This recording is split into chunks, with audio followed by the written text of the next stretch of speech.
Chapter 1066.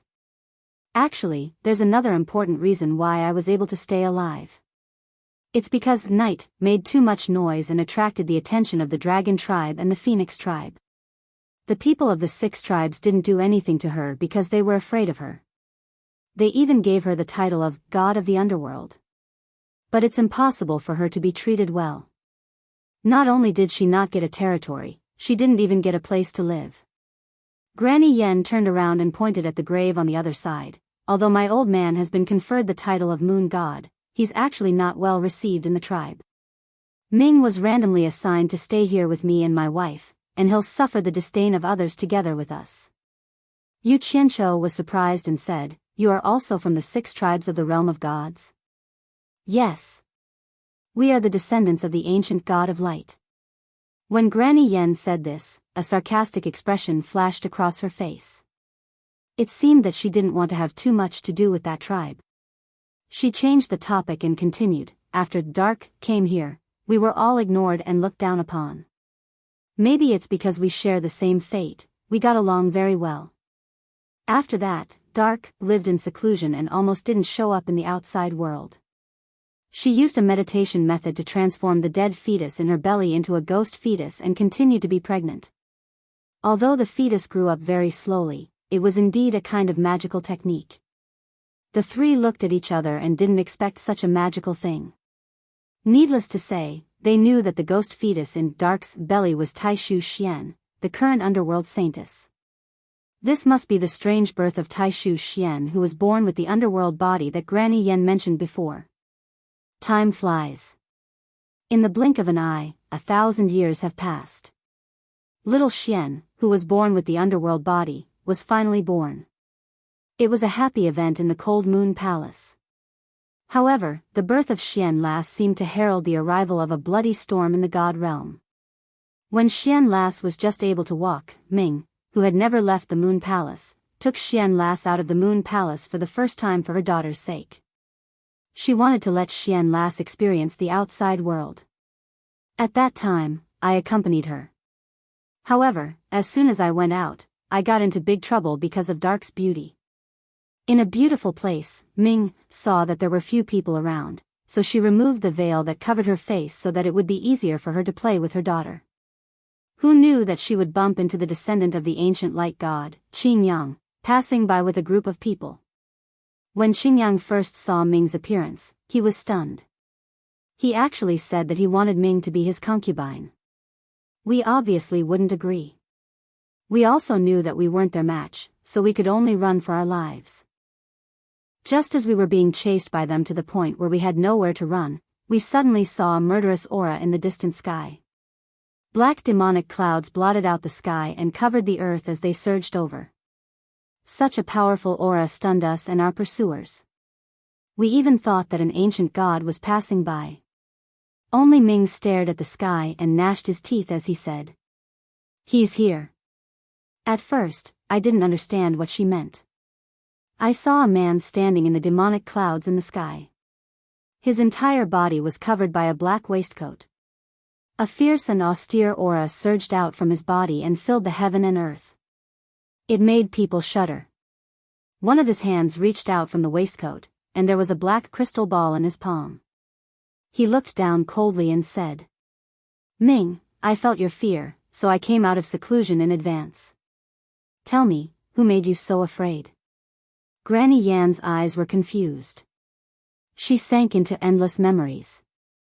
She said with an abnormally complicated expression, after hearing this, "Although I haven't seen Night before, I immediately guessed that this person was him." Qingyang, whose interest was disturbed, immediately asked who he was. Night replied indifferently, "I'm a demonic god." Qingyang asked the people around him who the demonic god was, but they all said that they had never heard of him. In reality, Night really wasn't conferred the title of demon god back then. Qingyang asked him who it was that gave him the title of demon god, but Night said that no one else had the right to confer the title on him. He was the one who gave it to himself. That made Qingyang and the others laugh aloud. Without a doubt, they relaxed after learning that Night had no background. Qingyang's lackeys immediately used the ancient god of light as a background and told Night to piss off and stop disturbing their hunt. After learning that Qingyang wanted Ming to be his concubine, Night's demonic nature was immediately triggered. A huge hand reached out from the demonic clouds beneath his feet and grabbed Qingyang into the clouds effortlessly. The others wanted to save Qingyang, but they were all instantly reduced to dust by the huge hand condensed from the roiling demonic clouds beneath Night's feet. They could not even fight back at all. The one who suffered the most was Qingyang. Who knows what he did to him, but he was bound by the demonic clouds beneath Night's feet. Not only was he unable to break free, but his flesh and blood were also devoured by the vicious, sharp-toothed ghost heads conjured by the demonic clouds. Qingyang's miserable cries under Night's feet were ear-piercing. He no longer looked like a human. He had basically gone through all kinds of torture. Night said that he wanted to make Qingyang suffer a fate worse than death. He wanted to suffer the demon devouring for all eternity under his feet, never to be reborn. Before long, the weather and the surroundings changed. Night looked at the surging clouds and said that his presence had already alarmed quite a few experts. Someone was hurrying over, so he told us to retreat for now. Meanwhile, he wanted to bathe the god world in blood for revenge from 1,000 years ago. Back then, I was so shocked by his demonic flames that I did not even dare to breathe loudly. Ming had no intention of saying anything else to him, so we quickly left. However, not long after we left, we suddenly heard Night's voice ripple through the god world. His tone was abnormally domineering and cold. I, demon god Night, have returned. All those who hunted me 1,000 years ago will die. All those who hunted me 1,000 years ago will be wiped out. From today onwards, I will bathe the entire god world in blood. From today onwards, the god world will no longer need the 6 great races. The 6 ancient gods will all die. They will use their lives to pay for your years of greed. From today onwards, I, demon god Night, will put an end to everything. Light, your descendant Qingyang is begging for mercy under my feet. Why are you still cowardly and cowardly? Could it be that you don't dare to come out and fight me? When Yu Qianqiu and the others heard this, they all sucked in a breath of cold air. This demon god's tone was a little too arrogant. He actually wanted to go against the 6 great races led by the 6 ancient gods. He even said that he wanted to bathe the entire god world in blood. He was too arrogant. Night's undisguised and deliberate words immediately shocked the entire god realm, and the curtains of a bloody battle were drawn. After that, we found out that the current Night was no longer the same as before. His demonic arts could be said to be omnipotent. He waited for the experts of the god world to gather at the place where he saved us. He did not run or avoid the battle.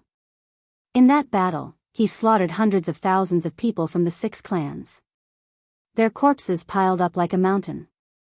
He stood at the peak of that mountain of corpses and sea of blood. Under his feet, there was Qingyang, who was neither human nor ghost, screaming miserably day in and day out. Yu Qianqiu and the others were speechless. They imagined the scene at that time. How tall would it be when the corpses of hundreds of thousands of people were piled up? In the end, the experts of the 6 clans were killed to the point that they did not dare to come close. Night no longer needed anyone to confer him the title of demon god. Just the fact that he stood at the peak of the mountain of corpses and sea of blood without anyone daring to touch him was enough to make his name resound throughout the god world. Just as he said, no one was qualified to confer him the title of god. The 6 ancient gods never thought that the current Night would actually be so ferocious. Unless they personally took action, no one would be able to deal with this great evil. In the end, the ancient god Light was the first to lose his cool. Regardless of whether he had feelings for Qingyang or not, Qingyang was still his descendant. Now that he was being trampled by Night day and night, it was no different from a slap to his face. He had no choice but to save him. The ancient god of Light finally took action.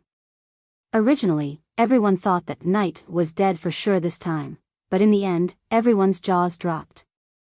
The ancient god of Light was actually forced to flee by Night, and luckily managed to escape with his life. Night left the mountain of corpses and sea of blood and chased after the ancient god of light. Although he managed to escape, he barged into the territory of the ancient god of light. He killed everyone on sight, regardless of gender or age. He massacred the descendants of the ancient god of light, but the ancient god of light did not dare to show himself to protect his own. With that, the title of demon god stood at the peak of the god world. With that, the 6 ancient gods could no longer sit still.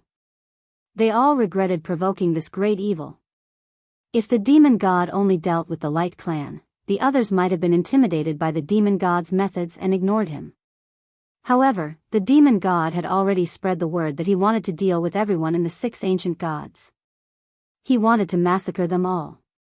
With the cooperation of the ancient god of light, the scene of the 6 ancient gods working together to fight the enemy appeared for the first time. They trapped the demon god who was wantonly slaughtering people in the god world. The demon god did not run or hide, and took the battle head-on. A fierce battle that changed the color of the sky and made the sun and moon lose their light made the entire god world tremble. Yu Qianqiu swallowed with difficulty. His Adam's apple vibrated as he said, "What happened in the end?" Cangyun Xian and Xin Yu were confused. Of the 6 ancient gods, 2 were killed and 4 were injured. The demon god himself was also seriously injured. However, the remaining 4 ancient gods, including the ancient god of light, were chased by the demon god all over the god world.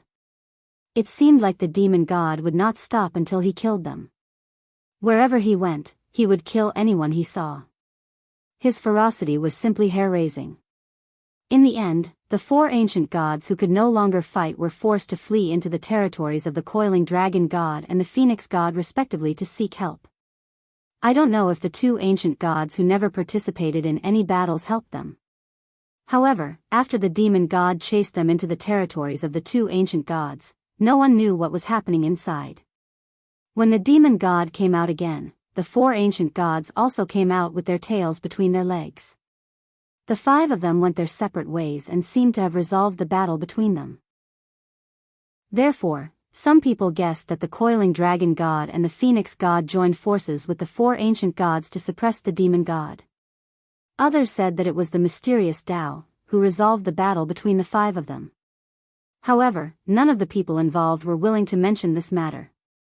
In short, no matter what the truth is, the demon god had already become the #1 expert in the god world in everyone's hearts by defeating 6 ancient gods alone.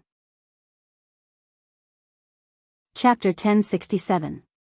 This result made the 3 of them sigh endlessly.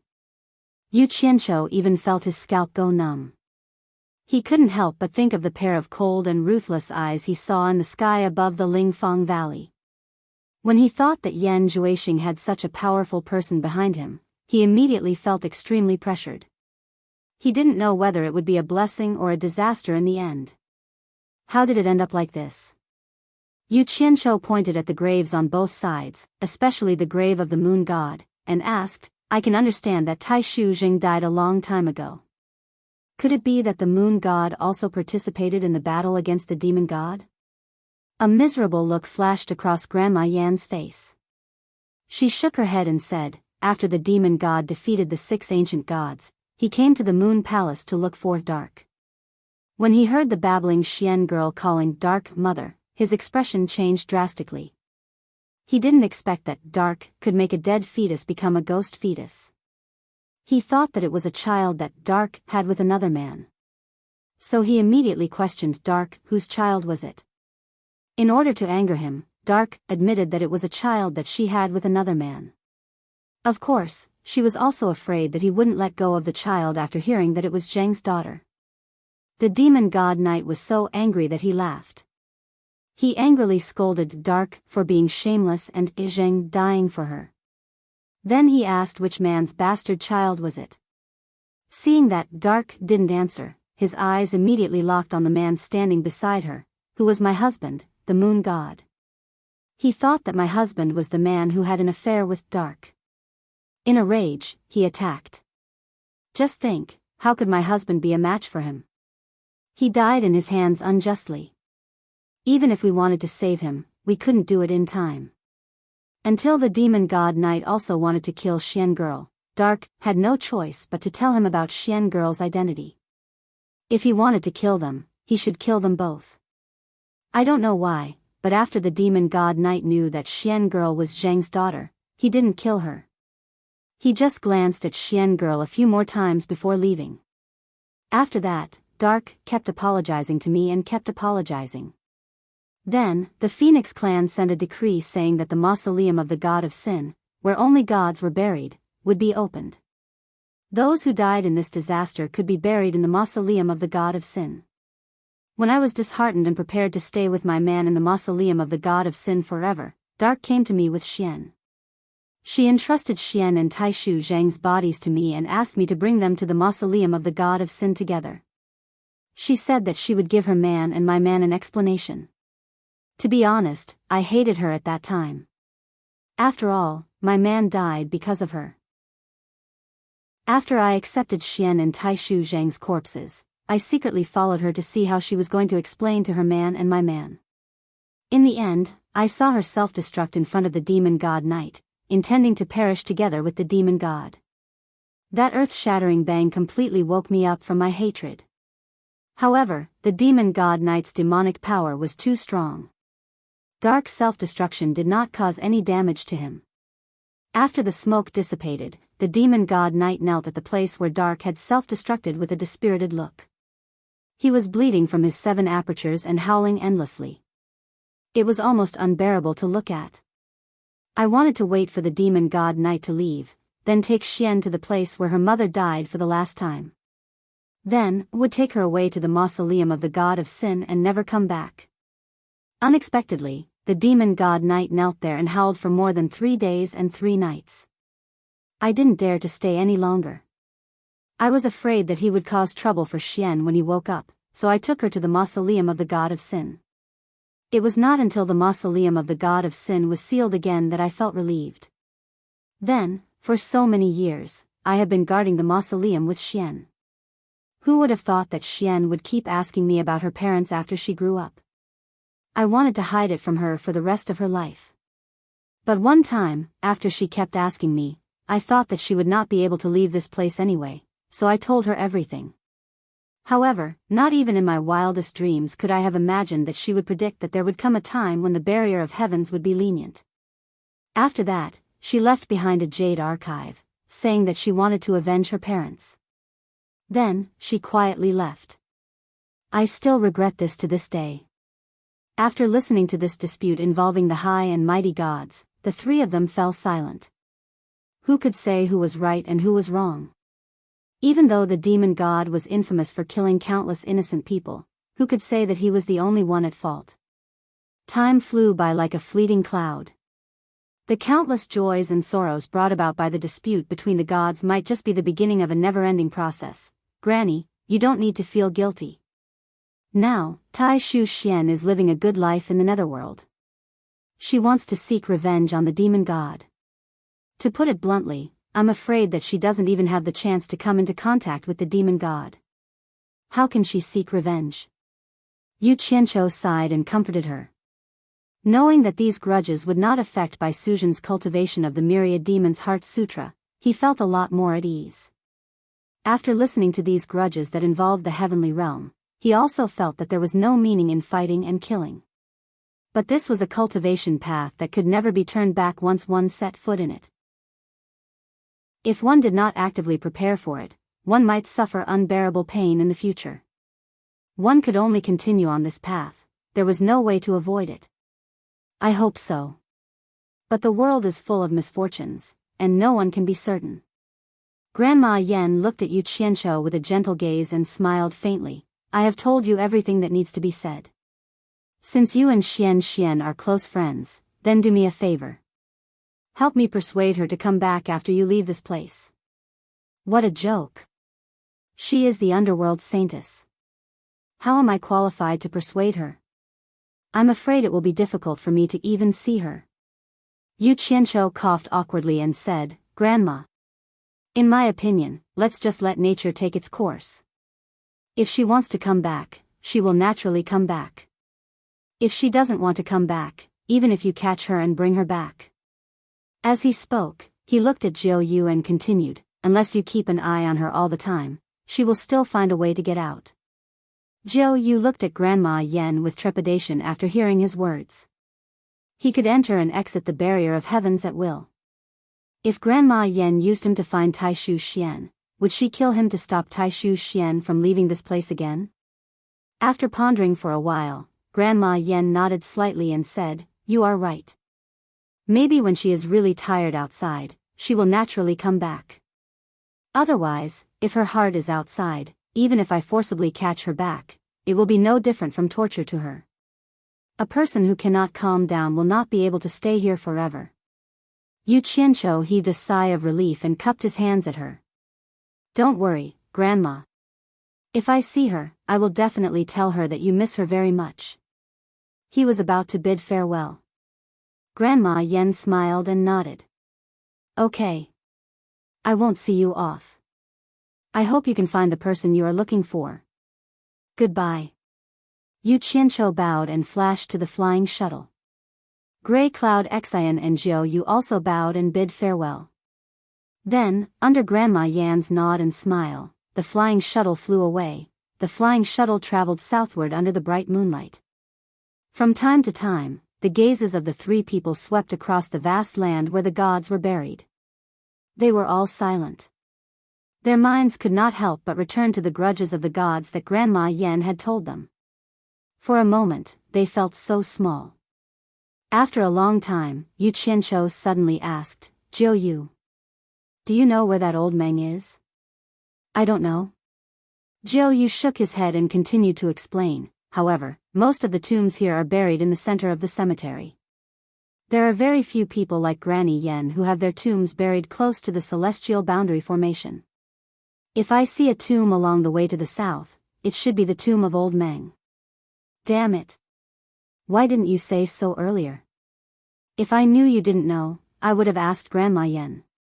Yu Qianqiu said gloomily. "Yu Qianqiu, it seems that you have a lot of secrets." Grey Cloud Xian suddenly spoke. He turned back to look at Yu Qianqiu and sneered. "You really seem to know the underworld saintess. What I'm curious about is, when have you seen the underworld saintess?" I refuse to answer. Yu Qianqiu retorted without hesitation. Grey Cloud Xian choked and was speechless. Little did he know that Yu Qianqiu was already thinking about how he knew too many secrets. Because he had killed his grandson, it was impossible for him to reconcile with him. Therefore, he was thinking about how to get rid of him. After flying in silence for a whole day, the three of them stood on the flying shuttle and stared in three different directions. Suddenly, there was a loud boom in front of them. They could feel the ground shaking in the air. There were experts fighting. The flying shuttle suddenly stopped. The three of them looked at each other and suddenly heard someone shouting angrily in the distance. "Old thief! Don't run if you have the guts." Yu Qianqiu's eyelids twitched and he said in a deep voice, "Let's go.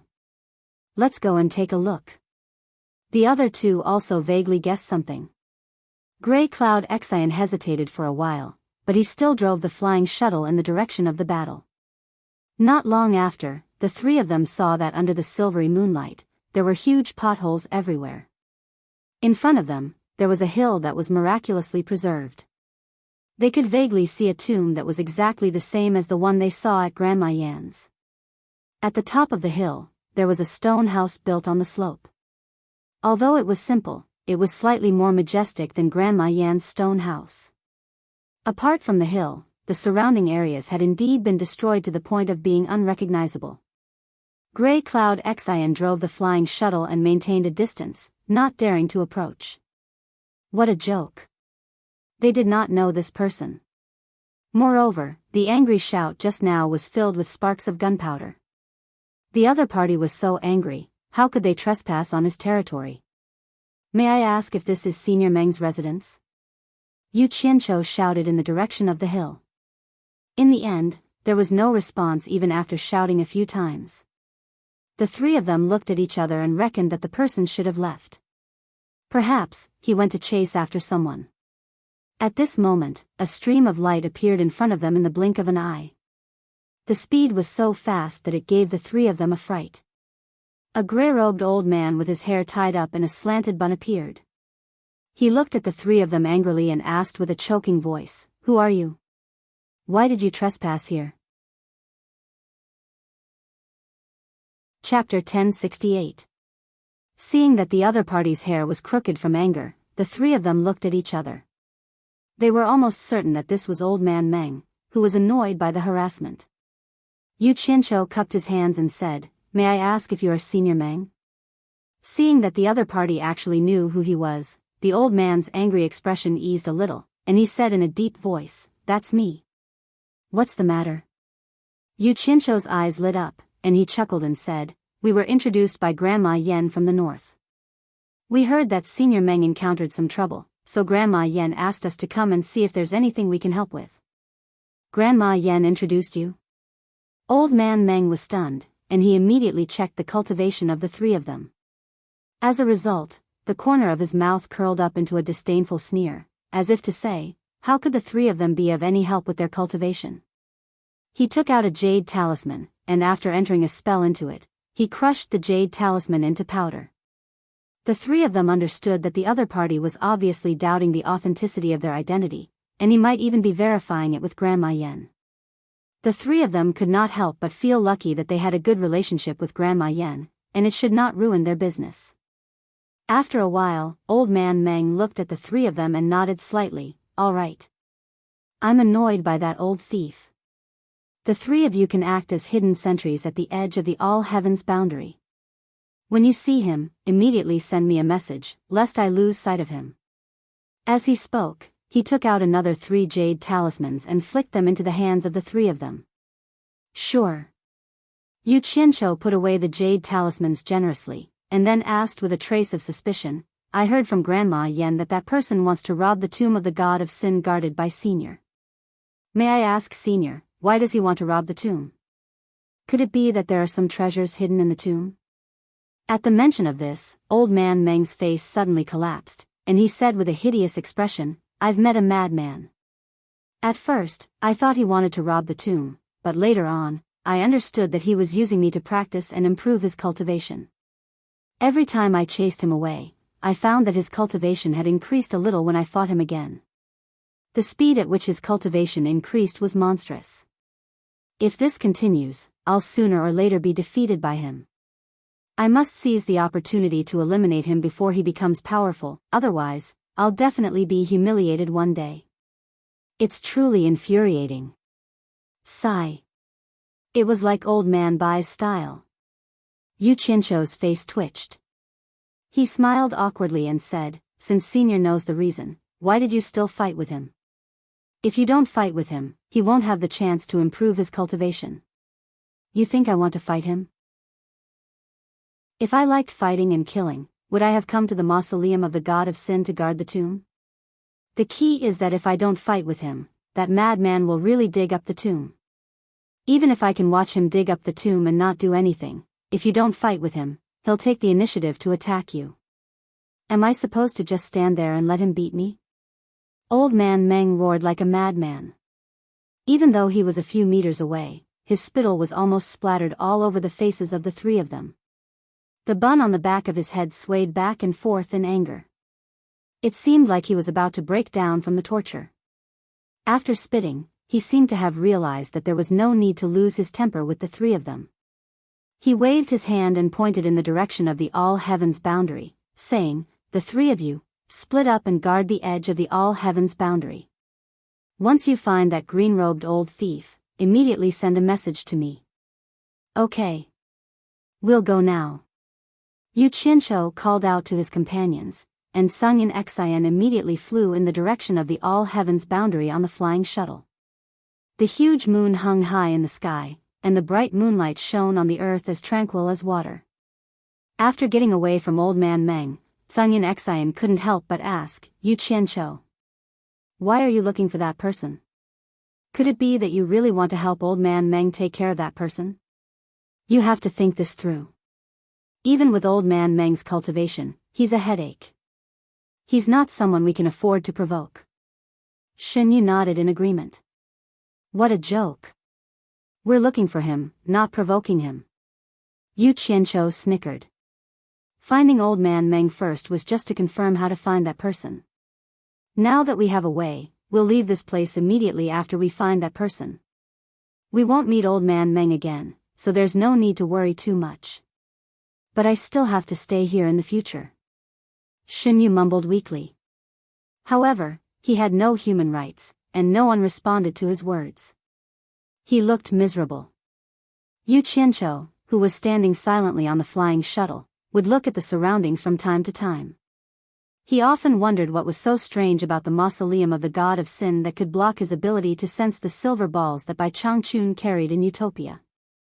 He was sure that the silver balls that he gave to Bai Changchun were still with him and had been brought into the boundary formation. Otherwise, he would have sensed the silver balls. If he could sense their whereabouts, he wouldn't have to go through so much trouble. After spending nearly an entire day, the three of them finally arrived in front of the cliff. On one side, the stars and moon shone brightly on the earth, while on the other side, it was completely dark. In the darkness ahead was the boundary formation that was filled with an inexplicable power. After putting away the flying shuttle, Yu Qianqiu pointed to the left and right and said, "Old Song, find a place to wait on the left. Shin Yu, find a place to wait on the right. I'll wait here. When you see him, just bring him to me." Sangyan Xian was like a cat whose tail had been stepped on. He said in shock, "Are you kidding me? Who do you think he is? Do you think the two of us can bring him here just because we say so?" Yu Qianqiu slapped his forehead and smiled, "That's true. He's not as easy to talk to as I am. If you dare to make irresponsible remarks in front of him, you'll definitely suffer. Don't worry. As soon as you see him, immediately shout, 'Yu Qianqiu.' When he hears you shout my name, he'll naturally come to you to ask what's going on. There shouldn't be a problem if you bring him here. At the very least, he'll give you time to send a message to me and wait for me to find him. At the very least, if you say my name, at least he won't hurt you." Sangyan Xian and Shin Yu looked at each other. The former asked suspiciously, "What's the use of saying your name? Is this for real? Are you familiar with him? Don't ask any more. You'll know the result when the time comes." Yu Qianqiu waved his hand and said, "Go quickly. If you miss the chance to meet him, the immortal emperor's wedding is not far away. We don't have time to delay anymore." After a moment of hesitation, the two of them split up and flew in different directions doubtfully. Yu Qianqiu stood alone in the same spot, rubbing his hands excitedly. He looked up at the big moon in the sky and hoped that he could pull Bai Changchun to the immortal world to support him.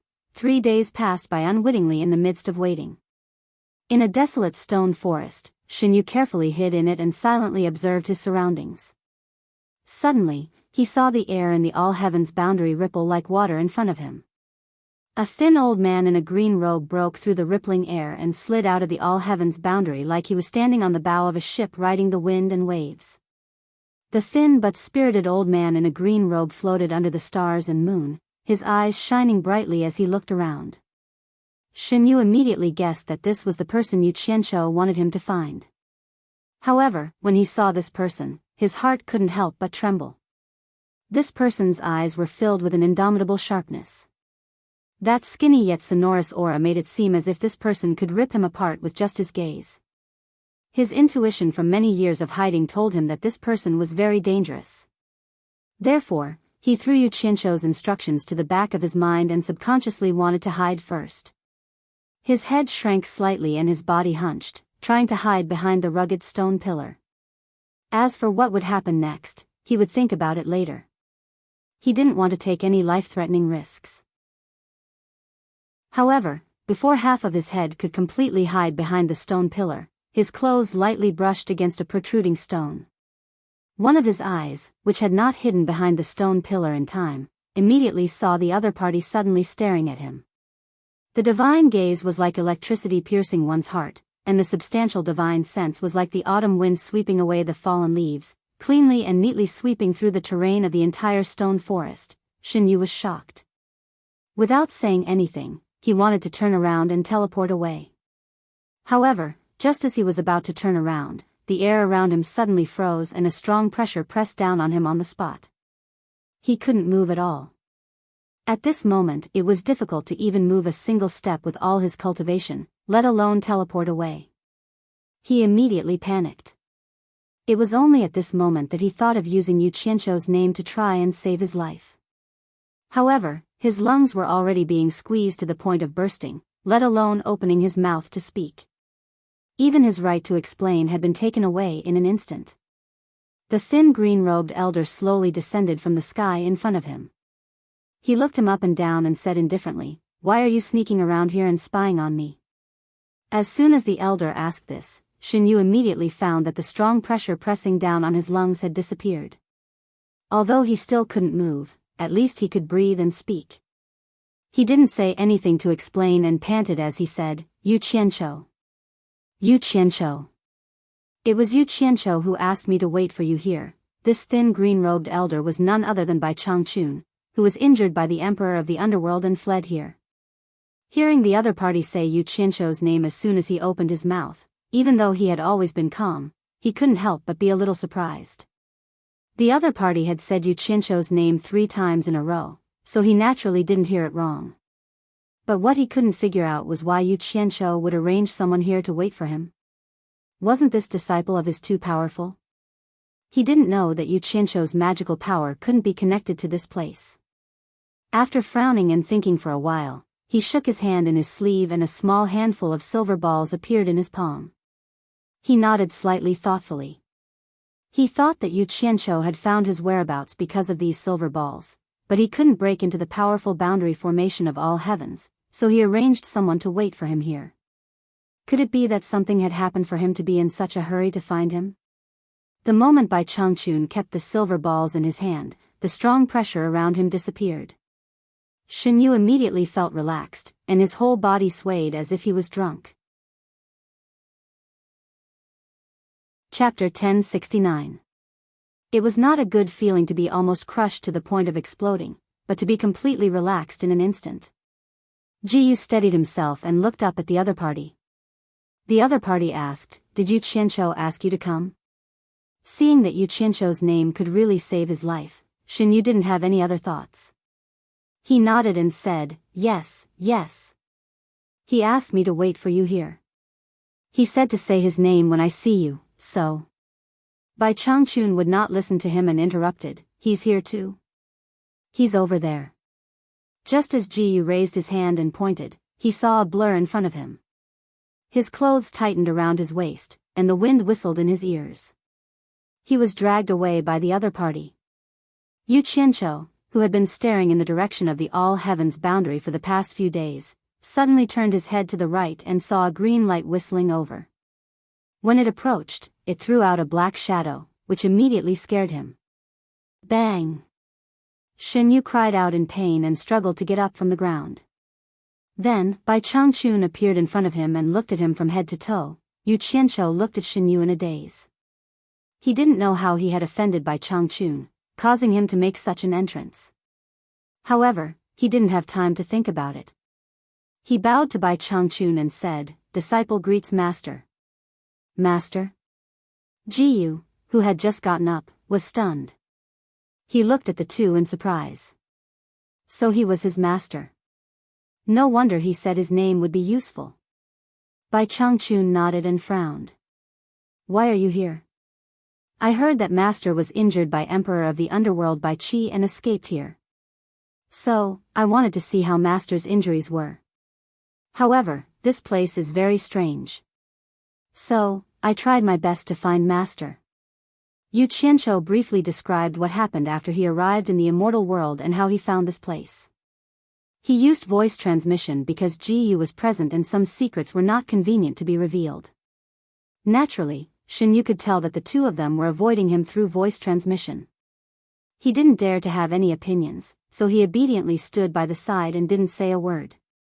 After listening to Yu Qianzhou's story, Bai Changchun couldn't help but look at Yu Qianzhou in amazement. He didn't expect his disciple to have such a rich and bizarre experience. Suddenly, he stared at Shen Yu with a strange gaze, sending chills down Shen Yu's spine. He wondered what bad things Yu Qianzhou had said about him. just as Shinyu shrunk his neck, he saw Bai Changchun's hand grabbing at the void and pulling Shinyu into the air. Shinyu was so shocked that he screamed, "Yu Qianqiu, save me! Master! Yu Qianqiu was about to plead for Shinyu, but Bai Changchun raised his hand and lifted Shinyu in the air. He said indifferently, "The power of the all-heavens boundary is not to be underestimated. I want to see how this little demon can enter and exit freely." As soon as he finished speaking, he waved his hand and threw Jiao Yu into the all-heaven boundary formation hundreds of meters away with a whoosh. The moment Shinyu was thrown into the all-heavens boundary, his whole body was immediately shrouded in a layer of faint light, which was bright and dazzling in the dark night. Yu Qianqiu was speechless and dug his ears. It was not easy to reason with this old man. Shinyu tumbled in the all-heavens boundary for a while. After he stabilized his body, he quickly flew out. Once he came out, the faint light shrouding his body immediately disappeared. Want to escape? He admitted that he did not have that ability, but he did not dare to approach that old monster in green robe again. The other party was too strong. If he wanted to make a move, he would not be able to resist at all. He was completely like a toy in the other party's hands. Therefore, he stood weakly on the edge of the cliff. He did not dare to leave, nor did he have the guts to approach. It's really amazing. I didn't expect there to be someone here who is not restricted by the all-heavens boundary. Bai Changchun stared at Shinyu in the distance and exclaimed slightly. Then he turned around and asked, "Where is that something? I want to see how his heartless palace's 3 swords in 1 sword drawing style can dominate both the immortal and netherworld realms. I will summon him back now." Yu Qianqiu's eyes lit up. He took out a jade talisman and quickly crushed it to send a message. He was looking forward to the scene of Tsang Yun Xian being abused. It would take some time for Tsang Yun Xian to come back. Yu Qianqiu did not waste time and said respectfully to Bai Changchun, "Master, I heard some news about the devil god from another tomb keeper. Maybe it will be of some use to you in the future." He relayed the story that Grandma Yen told him in detail. He only hoped that his master, who was determined to fight with the devil god, would be careful. That was a real heaven's favored one. If there was a chance to meet him, he must not underestimate him. The #1 expert of the god world. Bai Changchun muttered in a low voice. His green robe fluttered even though there was no wind, but his eyes shone brighter and brighter, revealing the uncontrollable passion in his heart. Yu Qianqiu seemed to feel a raging fire suddenly igniting in his skinny chest, burning fiercely. He massacred the divine realm by himself. Even the 6 ancient gods were not his match. Amazing. Bai Changchun let out a long sigh. The green robe on his body slowly calmed down, just like his emotions. He raised his head and looked at the big moon in the sky. His eyes were shining brightly as he said, "It seems that I still have a long way to go. I hope to see the glory of the #1 expert in the divine realm as soon as possible. Only then will my life not be in vain." When these words fell into Yu Qianqiu's ears, he couldn't help but worry. If his master really did encounter that terrifying demon god one day, then he didn't dare to think about it any further in fear. "Master, the current emperor of the underworld should not be your match, right?" Yu Qianqiu asked in a low voice. "Him? No wonder he is the emperor who controls the underworld." Bai Changchun's eyes suddenly narrowed slightly. He shook his head lightly and said, "When I fought with his underworld generals, I used them as a reference to estimate his strength. In the end, I underestimated the emperor of the underworld's strength. Once we fought, I realized that I was ridiculously wrong. When he attacked, I did not have the strength to resist at all. In just 3 moves, he severely injured me. Especially the speed of his attack, it was simply terrifying. Just 1 move. I was hit by his 1,300 punches in an instant. I was severely injured on the spot. If I had not dispersed most of the power in time, I am afraid that I would have died without a complete corpse. You would not be able to see me standing here today. He is so powerful." Yu Qianqiu cried out involuntarily. He looked behind him and said, could it be that you are still not his match? I heard from Grandma Yen that old man Meng's cultivation has already reached the early stage of the minor god realm. Even he could not do anything to you. Could it be that the Emperor of the Underworld is more powerful than him? Previously, I thought that the Emperor of the Underworld's cultivation was the true late stage of the Underworld Emperor. But after hearing what you said, I understand that the Emperor of the Underworld's cultivation has probably long surpassed the late stage of the Underworld Emperor. According to my judgment, he should be slightly stronger than that old man Meng. But you don't have to worry. As he spoke, Bai Changchun suddenly looked at the all-heavens boundary and said, "The all-heavens boundary is a good place for cultivation. I have comprehended a set of magic arts to borrow strength from it. Even if I meet the Emperor of the Underworld again, although I may not be able to defeat him, it will be impossible for him to seriously injure me like last time. What's more, I feel that my cultivation has reached the critical point of breaking through again. It should not take more than a few days. After fighting a few rounds with old man Meng to clear up my doubts, I think it will be about time." Hearing this, Yu Qianzhou slightly lowered his head with a somewhat gloomy expression. He had originally wanted to invite Bai Changchun to the immortal world to solve some problems. After all, who knew if the song he composed would be in line with Emperor Jin's wishes? If Emperor Jin or someone else wanted to deal with him afterwards, he could drag Bai Changchun out to suppress them. In that case, no one would dare to touch him in the future. But now it seemed that Emperor Jin's strength was not weaker than the Emperor of the Underworld, Bai Qi. He was not selfish enough to drag his master into danger. Bai Changchun glanced at him. In fact, from the moment he said that Empress Dowager Jin had issued a decree to force him to compose a song, and the date of the wedding was approaching, Bai Changchun already knew that this disciple was probably asking for his help. Now that this disciple heard that he was not a match for the Emperor of the Underworld Bai Qi, he did not mention anything about helping. It was obvious that this disciple was worried about the safety of his teacher. He could not help but nod slightly in his heart. He had not misjudged this disciple. However, how could he just stand by and watch as his disciple was in danger without doing anything? Bai Changchun clasped his hands behind his back and looked at the starry sky. There were some things that he would not tell Yu Qianzhou now. He was afraid that if he told him, this kid would become lazy and rely on him. This was the biggest taboo for a cultivator. This guy had already had enough adventures. It might not be a bad thing to train him more. A beam of light shot over from afar and suddenly stopped not far away. Tsungyin Xian appeared and looked over in shock. Yu Qianzhou and Shen Yu both turned to look. Bai Changchun was still looking at the starry sky with his hands behind his back, unmoved. Tsungyin Xian recognized the green-robed elder at first glance. It was the legendary person who challenged the Emperor of the Underworld. He looked closely and realized that the elder was only a mid-stage immortal emperor.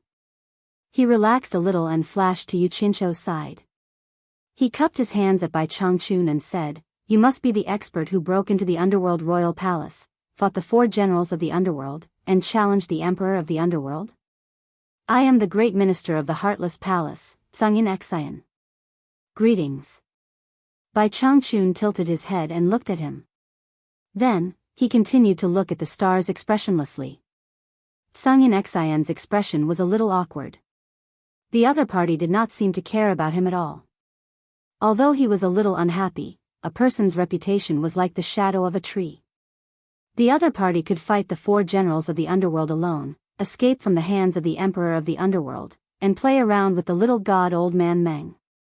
He admitted that he did not have the ability to do so, so he had to endure it.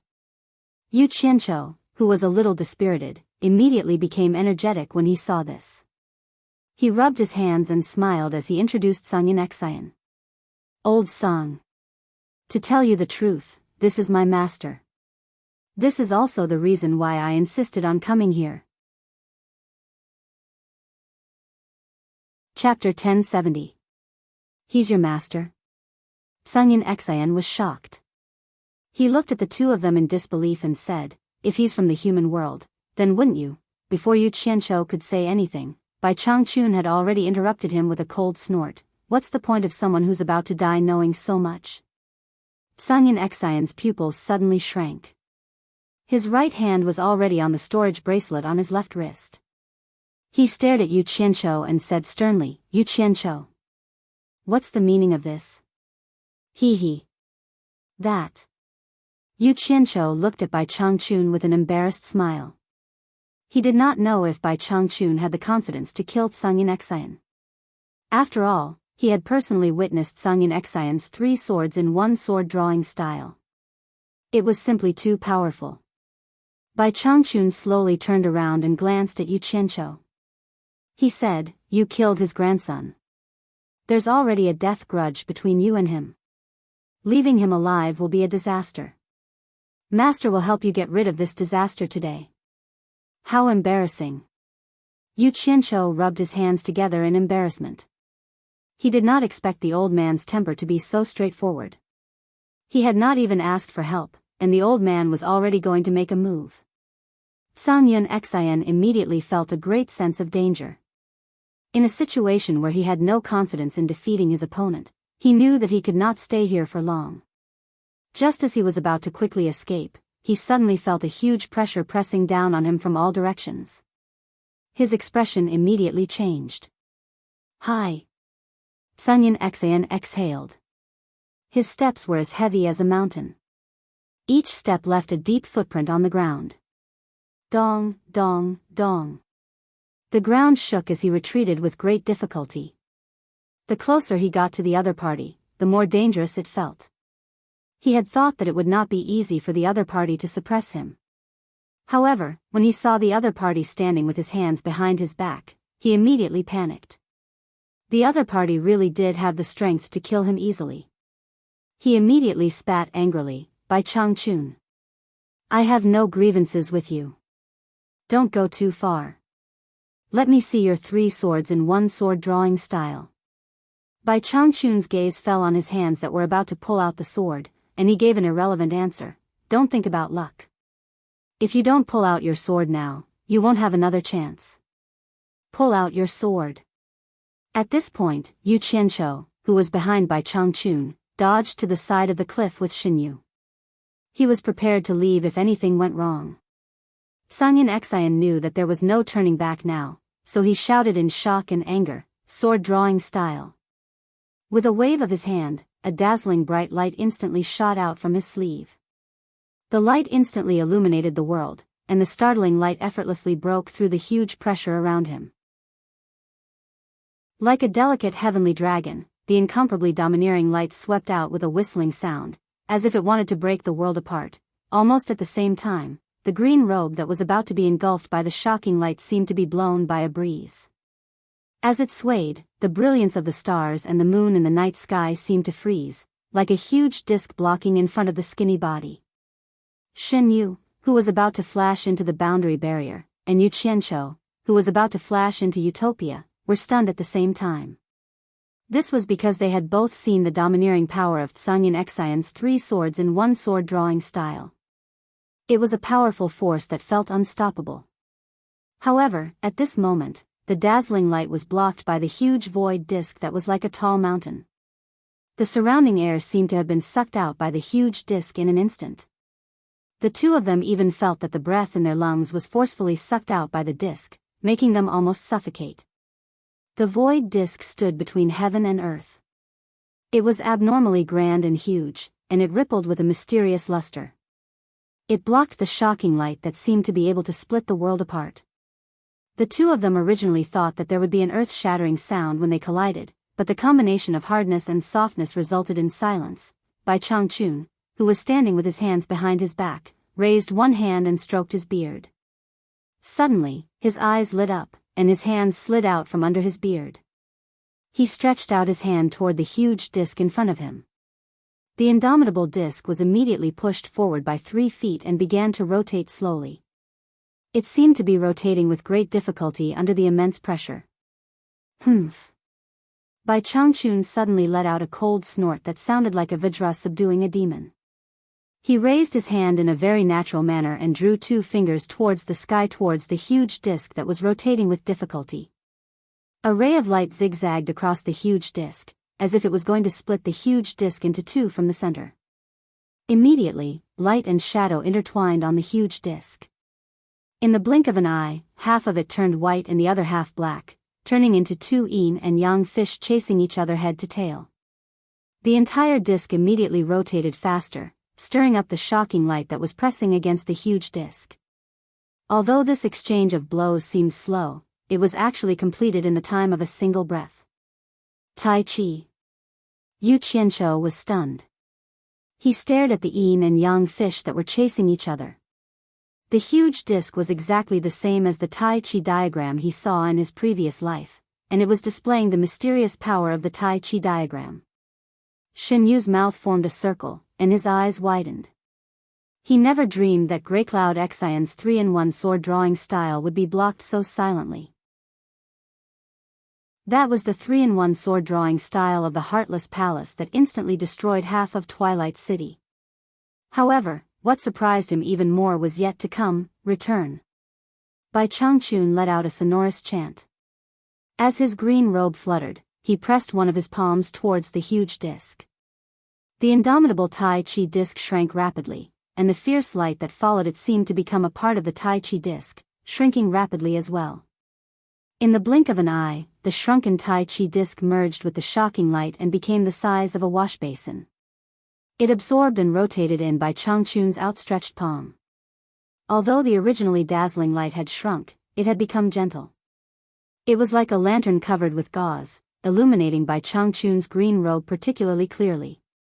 However, everyone could sense that the condensed ball of light in his palm was filled with a terrifying power that made one's heart palpitate. Is this the famous 3-in-1 sword drawing style of the Heartless Palace? As his green robe fluttered slightly, Bai Changchun clenched one hand behind his back and used the other to absorb the light ball. He said coldly, "That's all there is to it." How? How is this possible? Greycloud Xian's expression changed drastically in shock. He thought that the other party would use his powerful cultivation or treasures to forcefully break his sword drawing style, but he never expected that someone would be able to silently and gently absorb the power of his sword drawing style with just a wave of his hand. How could the great power that had already been released be absorbed by someone else again? It was so easily caught in his hand. He could actually catch the energy released by someone else with his bare hands. This was a great amount of released energy. It wasn't a physical object, so how was this possible? Greycloud Xian's face instantly turned pale. Only then did he know that the other party's strength far surpassed his, and he was no match for him at all. Fortunately, the great pressure that restricted his movements had already been broken by his sword drawing style. Any thoughts of resistance that Greycloud Xian had instantly vanished. Go. The faster the better, the further the better. Greycloud Xian fled in a flash. However, before he could move, Bai Changchun seemed to have already predicted what he would do. He said calmly, "I said that you're someone who's about to die. Do you still want to run?" The ball of light in his palm suddenly stopped spinning.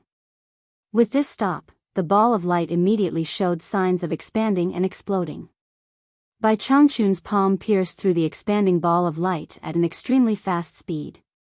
As it moved in and out, his 5 fingers drew dreamy trajectories.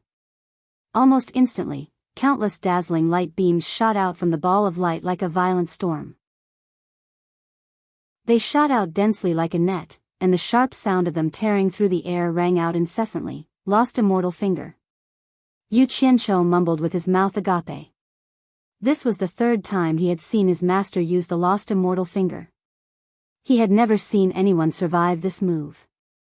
In reality, Greycloud Xian had already teleported and disappeared from where he was. However, his miserable cries could be heard from the void where the countless dazzling light beams shot out.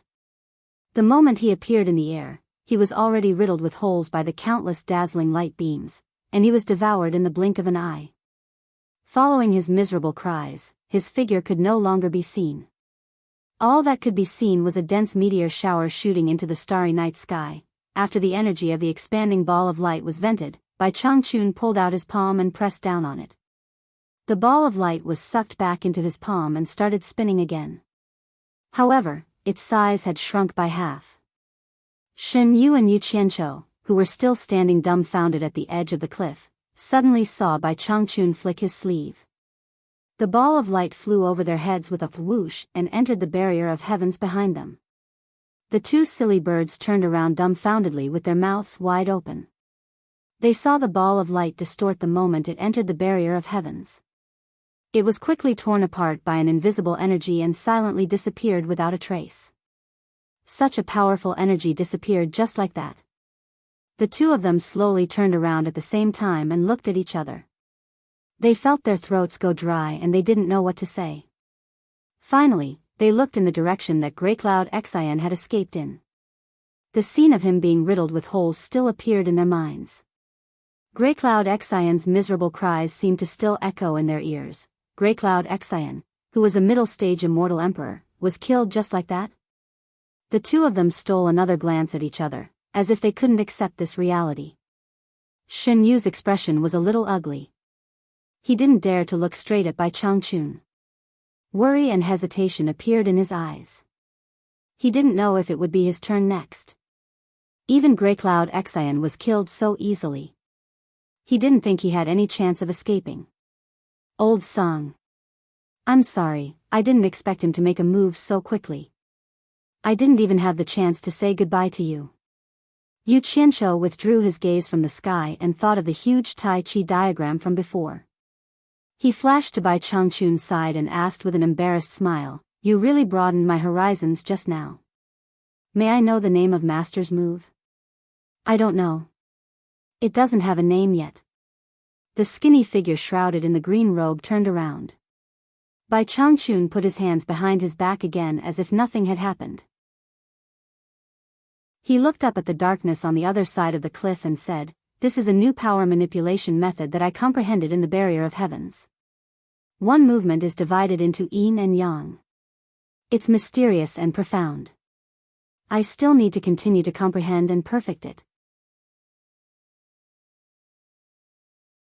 Chapter 1071. Hearing this, Yu Qianshou was speechless for a while. He felt that this old man was indeed too abnormal. He could easily comprehend some kind of cultivation method. How could others who cultivated the same way as him endure it, especially him, his disciple? The theory of Tai Chi Yin and Yang seemed to have a complete system to follow in his previous life. Unfortunately, he was not an all-rounder who knew everything about astronomy and geography. He did not know much about this mysterious thing. Otherwise, he could really make up a few things to make the old man look at him differently. "Is there anything else?" Bai Changchun suddenly looked at him and asked lightly. Yu Qianshou was stunned. He heard a hint of, "Don't disturb me if there's nothing else," from his master's words. His lips moved as if he wanted to say something, but in the end, he still bowed and said, "Seeing that master is fine, disciple is relieved. Disciple still has some things to deal with, so I won't disturb master." Bai Changchun nodded expressionlessly. Yu Qianshou bowed again and left. Then, he slowly took a few steps back and flashed to Shen Yu's side. He tilted his head and stole a glance at his master. He saw that Bai Changchun was still standing with his hands behind his back, looking up at the starry sky. His green robe fluttered in the night wind. Shen Yu looked at Yu Qianshou with a panicked expression. He did not know what he wanted to do. Yu Qianshou looked at him with a smile and said, "Don't be nervous. I always keep my word. I promise to help you remove the restriction in your body, so naturally, I will do it. Relax your body." Shen Yu was surprised and happy when he heard this. He looked at him in disbelief. He did not know if what he said was true or not. After all, he had not sent him out as promised. However, it was not up to him whether he believed it or not. He could only do as he was told and relax his body nervously. "Open your mouth." Yu Qianshou let out a low growl, his 5 fingers grabbing towards Shen Yu's mouth. Shen Yu immediately felt the bead in his body rushing towards his throat. He quickly opened his mouth, and a green light shot out. Yu Qianshou's hand grabbed, and his fist was hidden in his sleeve. Shen Yu was overjoyed. He touched his chest and confirmed that the thing in his body had been removed. The stone in his heart immediately fell to the ground. He looked at Yu Qianqiu and didn't know what to say. After a while, he said incoherently, I will definitely keep my promise and send you out. No need. I have my own way to leave, but I want you to promise me something else. Yu Qianqiu waved his hand and pointed at the all-heavens boundary outside the cliff. Every year on this day, you have to wait for me at the river Styx at the border between the endless horizon and here for a day. If I still don't come after a day, you have to come back. How about that? Then, he looked at Bai Changchun. Shen Yu also peeked at Bai Changchun. Although the restriction in his body had been removed, he had no choice but to agree. His master could enter and exit the all-heavens boundary at will. He had completely lost his defensive advantage. The consequences of not agreeing could be imagined. He nodded awkwardly. I understand. Every year on this day, I will wait for you at the river Styx at the border between the endless horizon and here for a day. A smile bloomed on Yu Qianqiu's face. Shen Yu. Don't blame me for using you. You have to know that you provoked me first. Furthermore, if it wasn't for my help, who knows when you would be able to return here. So, we are even now. You can go. Go back to the home you have been away from for 150,000 years. I'm glad to have met you in the netherworld this time. We will meet again if fate allows. I should go back now. Goodbye. Then, he smiled and cupped his fists at Shen Yu. Then, he turned around and bowed to Bai Changchun, who was standing under the moonlight with his hands behind his back. Just as Shen Yu cupped his fists to return the greeting, he realized that Yu Qianqiu had disappeared without a trace. There was no fluctuation in the air around him. He had no idea where Yu Qianqiu had gone. Did he really leave? Shen Yu was stunned. Then, he became a little excited. With Yu Qianqiu's departure and the words he said before he left, the resentment that had accumulated in his heart disappeared instantly. Thinking about it carefully, Yu Qianqiu did not owe him anything. He even brought him back to the home that he had been away from for 150,000 years. Seriously speaking, he should be thanking him. Shen Yu took a deep breath. The shackles that had been on him all these years had finally been removed. He could be free again. His gaze fell on the skinny old man in a green robe. He bowed respectfully to Yao Yao in silence. Then, he turned into a stream of light and flew away without any worries or fear. After he disappeared into the distance, Bai Changchun, who was standing with his hands behind his back and looking at the stars, suddenly looked outside the celestial boundary. His eyes flickered and he snorted coldly. How dare you treat my disciple as a performer and sing for you? How majestic of an emperor. Just change the wedding ceremony to a funeral ceremony. As soon as he finished speaking, he flicked his sleeve and turned into a stream of light that flew away quickly. He was heading in the direction of Old Meng. The sun was shining brightly in Utopia. Weeds and wildflowers clustered beside the gurgling stream. On a small mountain surrounded by the stream, Yu Qianqiu stretched out his hand to block the glaring sunlight. After staying in the dark netherworld for a long time, he really could not adapt to the sunlight. After a while, he put down his hand and looked around at the lush greenery at the foot of the mountain. It was so good to take a breath of fresh air. He could not help but sigh. Humans and ghosts are indeed different. People should stay where they are. After saying that, he closed his eyes again. After a moment of silence, he slowly shook his head and opened his eyes. He found that he had indeed completely lost contact with the tomb of the god of sin. Not only could he not find Bai Changchun, but the silver ball that he had thrown inside did not respond at all. He did not know what trick there was in the tomb of the god of sin to be able to isolate the outside world. It was impossible to enter and exit the tomb of the god of sin at any time. Fortunately, he had made preparations in advance. He made an agreement with Shen Yu once a year, so he had the opportunity to enter and exit the tomb of the god of sin. It was unknown what he thought of, but after shaking his head, he disappeared again. The sky was high and the sky was wide. At the peak of the love mound that suddenly emerged from the sea of clouds, Mei He, whose clothes were fluttering in the wind, held both of his hands with a gloomy expression. There was a broken nameplate in his hands. The owner of this nameplate was Grey Cloud Exion. The breaking of the nameplate meant that the owner had died. Opposite him was the tall and thin Wang Qing. His wide blue robe was fluttering in the wind, and his long hair, which was not tied up, fluttered behind him. The eyes in the two holes of the silver mask were cold. He stared motionlessly at the nameplate in Meihi's hands. No one could see what expression he had on his face. Suddenly, there was a rustling sound not far away. Meihi felt that the wind that swept back and forth on the mountain peak had solidified. He turned his head and saw that the six-dragon snow blue, which was originally restrained, was now overflowing with light. The huge sword that was half inserted into the mountain peak was slowly being pulled out by itself. Meihi could feel the anger of his honored master. Thinking about it, the only one in the Heartless Palace who could use the 3-in-1 sword drawing style was the High Priest. The death of the High Priest was indeed a huge loss to the Heartless Palace.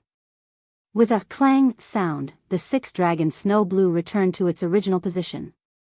The flowing light was restrained again, and the wind swept back and forth on the mountain peak again.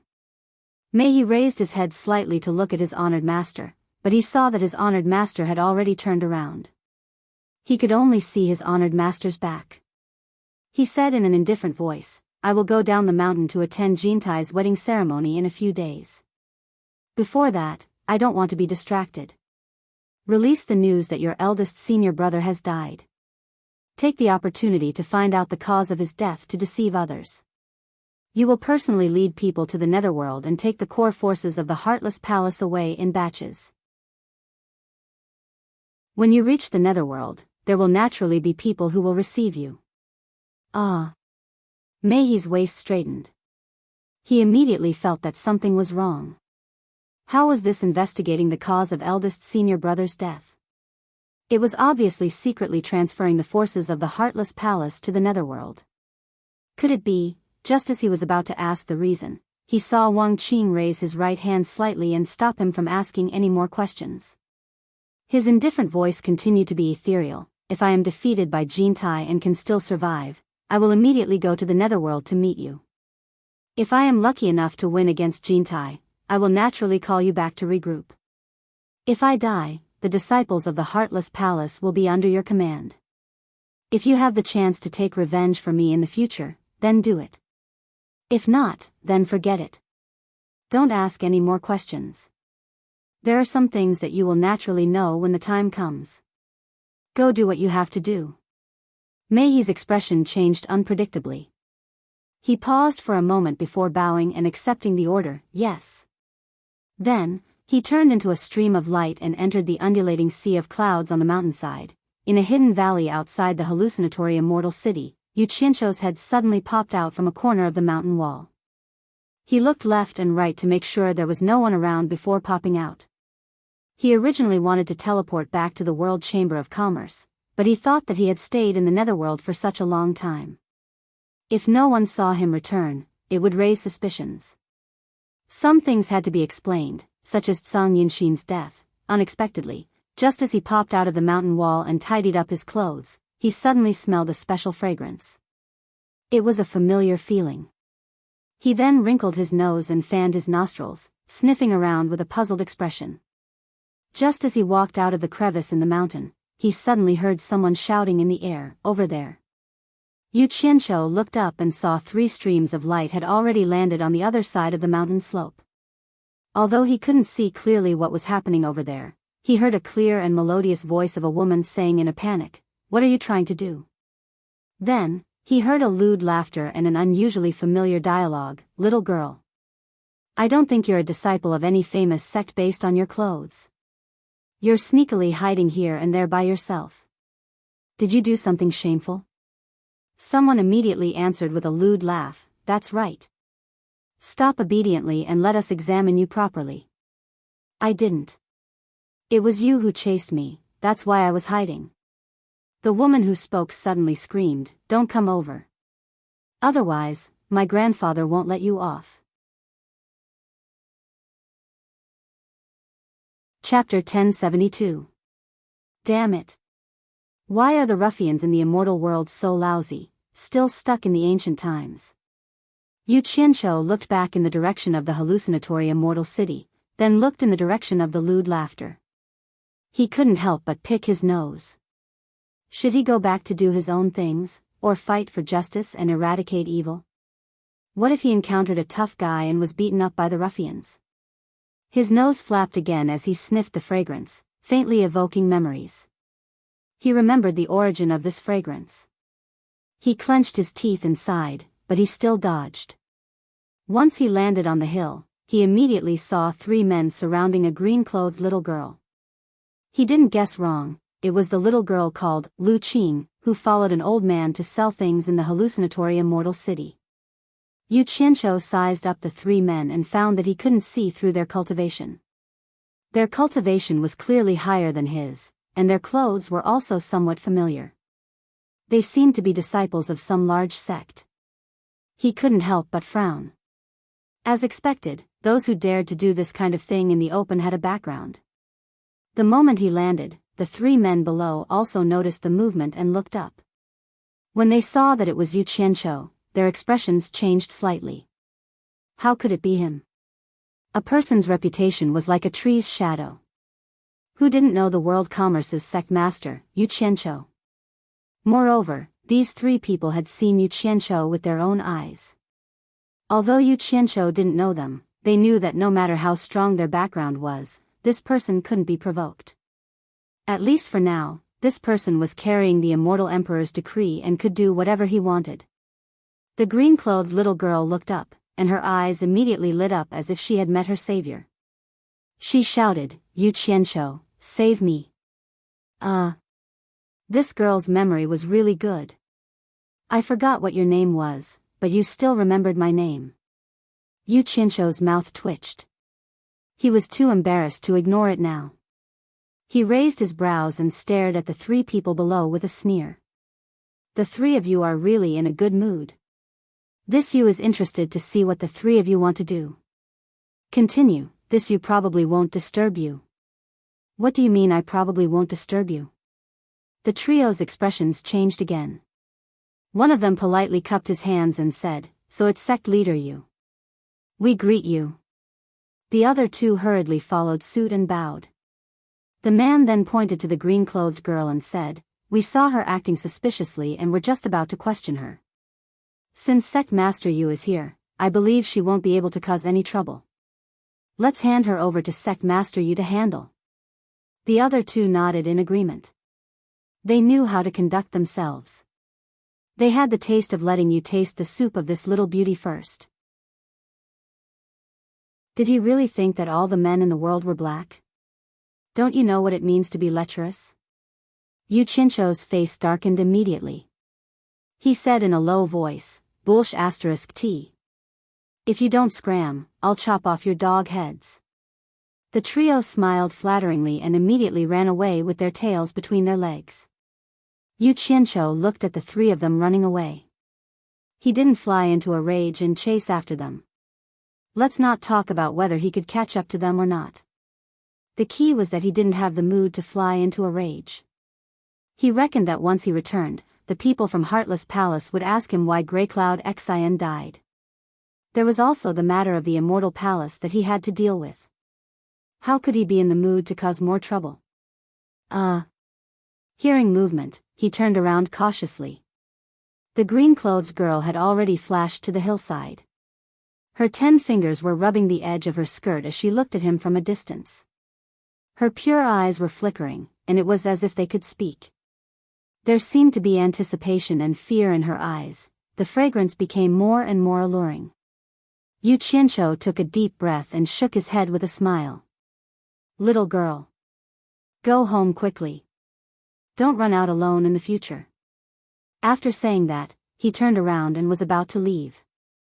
He didn't have the good moral character to send the little girl home. He had already tried his best to help her. After all, the world had become so chaotic. There were too many people who needed help. The weak were prey to the strong. He was in a precarious situation, so he had to deal with it carefully. How could he care too much? However, the little girl's crisp voice came from behind him. She said weakly, "My name is Lu, Yu Qianqiu stopped in his tracks and scratched his forehead speechlessly. He turned around and looked at her in confusion, as if asking what she meant. The green-clothed girl immediately said with anticipation, "Yu Qianqiu. We met in the hallucinatory immortal city. My grandfather was there too. You even gave me spirit stones." "So what?" Yu Qianqiu scratched his head again. He still didn't understand what the little girl was trying to say. Then, realization dawned on his face. He took out a big handful of divine-grade spirit stones from his storage pouch and walked in front of her. He pulled out her hands that were rubbing the hem of her skirt, then pried open her slender fingers and placed the big handful of divine-grade spirit stones in her fair palms. The little girl's pretty and slightly immature face revealed a blank expression as she looked at him, then at the spirit stones in her hands. She also didn't understand what he was trying to say. After doing all this, Yu Qianqiu turned into a streak of light and shot into the sky, flying in the direction of the hallucinatory immortal city. However, he immediately felt someone following him. When he turned around, he saw the little girl flying behind him. Why did it feel like she was following him? Could it be that they were going the same way? Yu Qianqiu's brows creased into a frown. His figure flashed and deviated from the direction he was flying in. In the end, the little girl also made a turn in the air and followed him. This time, Yu Qianqiu couldn't take it anymore. His figure stopped, turning around and floating in the air. The little girl blinked her eyes as she stopped in front of him, her hands still holding the pile of spirit stones. "Miss Lu, why are you following me?" Yu Qianqiu asked in a low voice. Lu had a blank expression on her face as if she didn't know anything. She raised the spirit stones in her hands and said, "Your things are with me." Yu Qianqiu immediately heaved a sigh of relief. It seemed like this little girl was following him because she wanted to return the spirit stones to him. As expected, she was a naive person who didn't understand the ways of the world. It was all his fault for not making things clear. He smiled bitterly and said, "Miss Lu, these spirit stones are for you. There's no need to return them to me." Who knew that Lu's head would shake like a rattle drum, and she said, "My grandfather said that people's hearts are sinister. I can't simply take other people's things." Yu Qianqiu was choked by her words. He didn't know whether to laugh or cry as he said, "Since you know that people's hearts are sinister, you still dare to run around with me?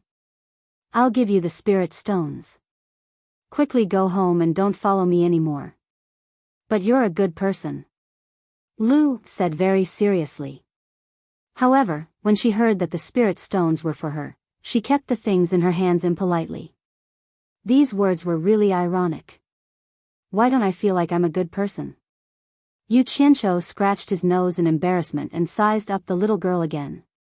He realized that her cultivation was similar to his and couldn't help but grit his teeth. Such a naive little girl with a low cultivation was like a piece of fatty meat wherever she went. He really didn't feel at ease letting her run around alone. He then asked somewhat gloomily, "I say, Lu, where's your house? How can your grandfather feel at ease letting you run around alone?" Lu lowered her head slightly and said, "I also don't know where my house is. I snuck out alone. My grandfather still doesn't know that I ran out. I can't find my way back." After saying that, she looked at Yu Qianqiu with eyes filled with anticipation, as if she was saying, "Take me in." Yu Qianqiu's expression collapsed. How could the World Commerce Association casually take in outsiders? He wanted to immediately harden his heart and leave, but he couldn't win against the other party's clean and clear eyes. After hesitating for a while, he still gave in and asked, "Then what if your grandfather wants to find you but can't find you?" "He won't." Lu shook her head repeatedly and said, "If grandfather discovers that I'm not here, as long as I'm still in the immortal realm, he can find me anytime he wants. He can sense where I am." There was such an ability? Wouldn't it have the same effect as his own golden beads? Yu Qianqiu's face was filled with suspicion as he said, "Since it's like this, then follow me first. When your grandfather finds you, then you can go home with your grandfather." After saying that, he suddenly had a feeling of abducting a good person. Lu nodded her head repeatedly in response, as if wishing for it to be so. This unlucky girl who cheats people. Yu Qianqiu rolled his eyes at her and shouted, "Follow me." His figure flashed and flew towards the direction of the illusory immortal city. Lu followed with an excited expression. The sea of clouds in front of them was filled with flowing lights of all colors. The two of them also entered the sea of clouds one after the other. Here, Yu Qianqiu deliberately slowed down his flying speed to let others have a chance to see that he had returned. As expected, his return was like a stone that caused 1,000 ripples, immediately causing a commotion in the illusory immortal city. On the rooftop of the World Commerce Association, Deming Luan and Wei Chuanxiu were excitedly surrounding Yun Peng and talking about something. When they saw Yu Qianqiu land with a young lady, their expressions froze and they looked at Lu with astonishment. Lu moved behind Yu Qianqiu in fear. Yu Qianqiu looked at the three of them in confusion. Before he landed, he clearly saw that the three of them were filled with excitement and didn't know what good thing had happened. The three of them didn't ask about his return. Instead, it was Wei Chuanxiu who lifted her chin towards Lu and said with a frown, "Yu Qianqiu. Who is this young lady?" Deming Luan's eyes flickered. He faintly felt that he had seen this young lady somewhere before. "She's called Lu I picked her up on the road. Let me make arrangements for her first before coming back to talk." Yu Qianqiu turned around and waved at Lu leading her down quickly. Walking in the corridor, he could faintly hear the sound of mahjong tiles being shuffled. Following the source of the sound to a door, Yu Qianqiu pushed open the door and couldn't help but reveal a bitter smile. The women were all here. 4 fighting bitterly and 1 watching. He really didn't know where they got their patience from to never get tired of playing. Actually, he had wronged them. They didn't know that no matter how fun it was, it couldn't withstand playing it day after day. This mahjong tile that didn't have any stakes had long lost its initial passion. The women usually cultivated in their own rooms. Coincidentally, Ze pulled them over to play today on a whim and coincidentally bumped into them when he came back. Hearing the sound of the door opening, the women turned around and were instantly pleasantly surprised. Those who were sitting all stood up. Ze even pushed the mahjong tiles away with a crash and exclaimed excitedly, "Big liar. You're back." Chapter 1073. Hearing this, Yu Qianqiu's smiling face immediately sunk. He came back happily, but he couldn't seem to be happy when he met this woman.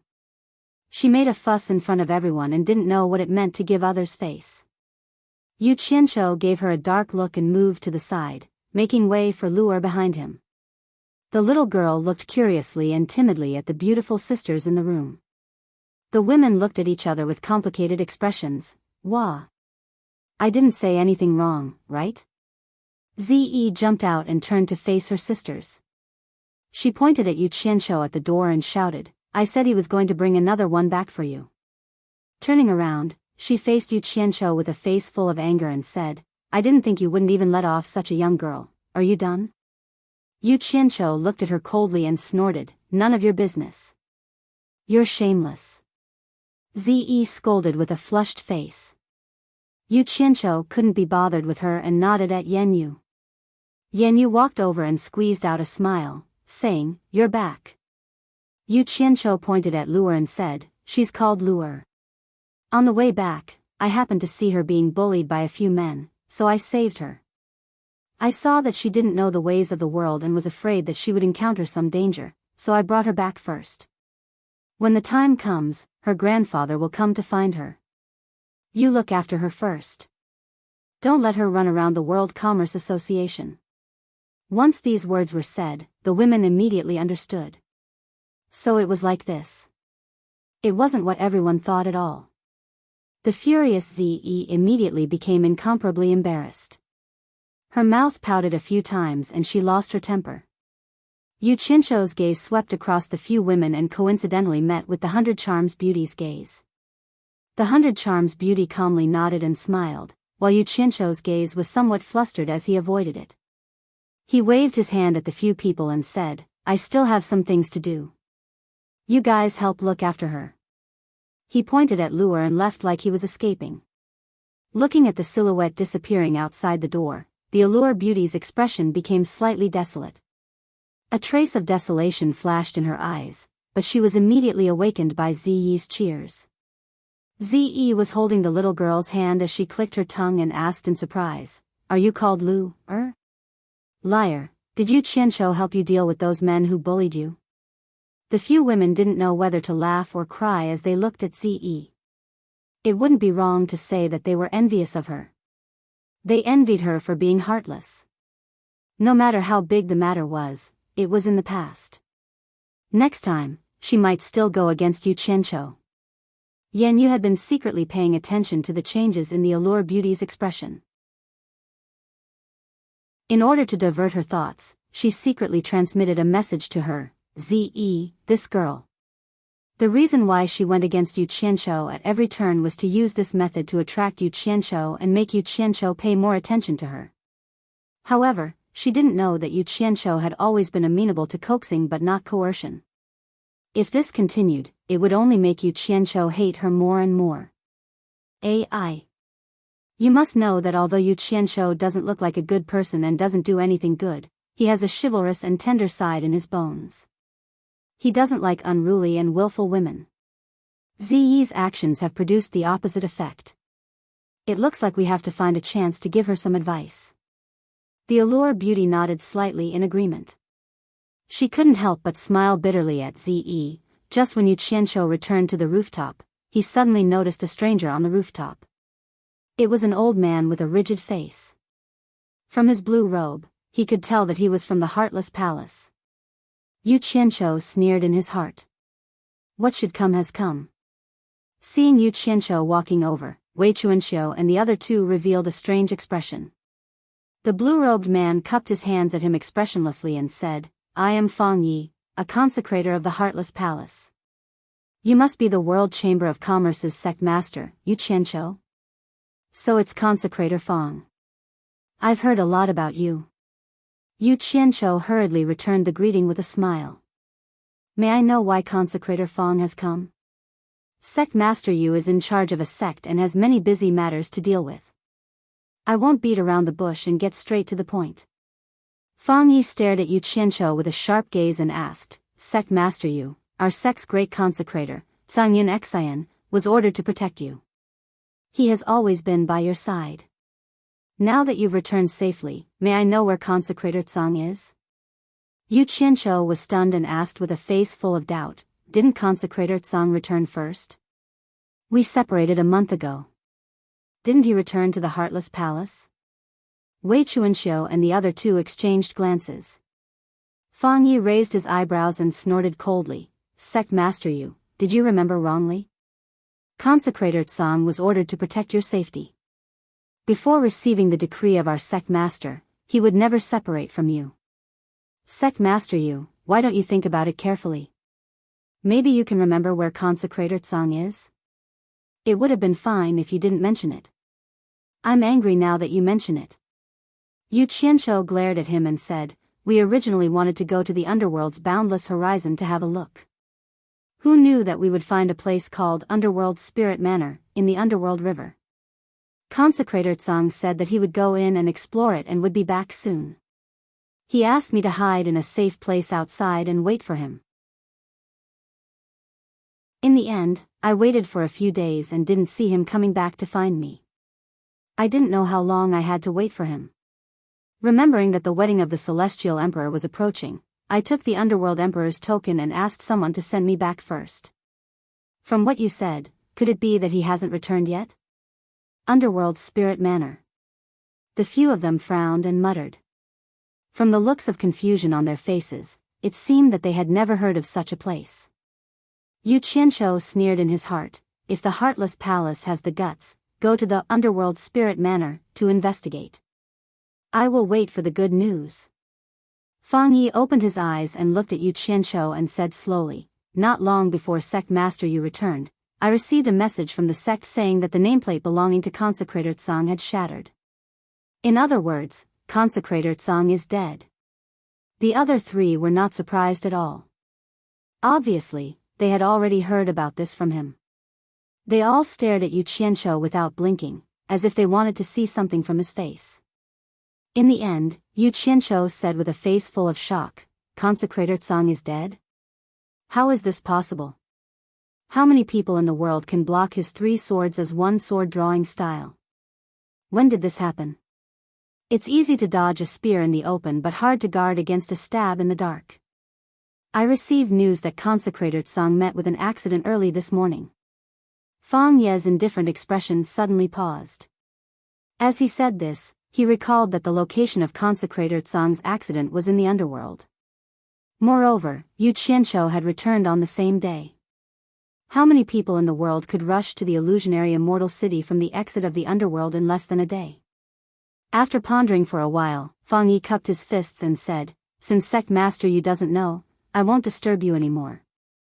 As he said this, he specially cupped his fists towards Yun Peng. "Congratulations Mountain Lord Bai Yun for breaking through to the intermediate stage of Immortal Emperor. Everyone, farewell." Then he turned into a flowing light and left. After everyone saw him off, Yu Qianqiu looked at Yun Peng and said in shock, "Senior Yun's cultivation has broken through to the intermediate stage of Immortal Emperor?" Yun Peng revealed a rare smile. "This is all thanks to the Phoenix true blood you gave me. There's no need to be courteous with him, this is what he should do. You helped him guard his home, so it's natural for you to give him something." Wei Chunqiu waved his hand and looked at Yu Qianqiu with a face full of annoyance. "Back then, I felt that it wasn't right for you to get Consecrator Tsang Yun to protect you. Tell me the truth, is Consecrator Tsang Yun's death really not related to you? You can't wash yourself clean even if you jump into the river Styx, believe it or not." Yu Qianqiu said perfunctorily. "All right. Now is not the time to argue about this." Deming Luan raised his hand to stop the two from bickering. He stared at Yu Qianqiu and frowned. "It's good that you're back safely. Do you know that with the Immortal Emperor's wedding approaching, Immortal Empress Ji Wu has asked you about your composing progress multiple times? Everyone in the Immortal Palace is very concerned and has sent me multiple messages. As the leader of the Merchant Association, I have personally gone to the World Merchant Association many times for this matter. Since you're back, quickly prepare to go to the Immortal Palace with me." Damn it. What is this woman Ji Wu trying to do? Is she trying to trick me? Yu Qianqiu cursed in his heart. He was still a little worried that Ji Wu would reveal his background. Although he knew that if she wanted to reveal it, she would have done so long ago. Wei Chunqiu glanced at him and asked Deming Luan worriedly, "Will something happen to him if we really let him go to the Immortal Palace?" Yu Qianqiu nodded in agreement. "Isn't there still a few days? Isn't it too early to go now?" Deming Luan sneered. "What kind of occasion do you think the Immortal Emperor's wedding is? All the sect masters in the immortal world will be there to congratulate him. If you come up with something that can't be shown in public, will they let you perform in public? There's naturally a reason for you to go earlier." As he spoke, he looked at Yun Peng and Wei Chunqiu's faces and finally at Yu Qianqiu's face. He said slowly, "So you better think carefully. If you really don't have the confidence, you might as well say it now." Wei Chunqiu's eyebrows twitched as she vaguely sensed something. She asked suspiciously, "What do you mean?" Deming Luan stared at Yu Qianqiu and said in a deep voice, "You said you have the token of the Emperor of the Underworld. Is this true?" Yu Qianqiu looked at the three and thought that there was no need to hide it. He nodded. "It is true. What does this have to do with the token of the Emperor of the Underworld?" Deming Luan's eyes lit up. "Of course it has something to do with it. As far as I know, the token of the Emperor of the Underworld will not easily appear in the hands of unrelated people. It must be given to someone who is deeply trusted by the Emperor of the Underworld. If you really don't have the confidence for this wedding, we still have a chance to save our lives. That is, we will all hide in the underworld while we still have some time. With the protection of the Emperor of the Underworld, Jin Tai will not be able to do anything to us in the underworld. The Emperor of the Underworld will not let Jin Tai do anything to us even if it is for his own sake. Us? Yu Qianqiu was surprised. You also want to escape with us? Of course. De Mingluan was angry, pointing and scolding. What does your song have to do with me? You just have to make one request after another to the Celestial Palace. Do you think the Celestial Palace is a place where you can bargain? Isn't it because of the two of them that I fought for you?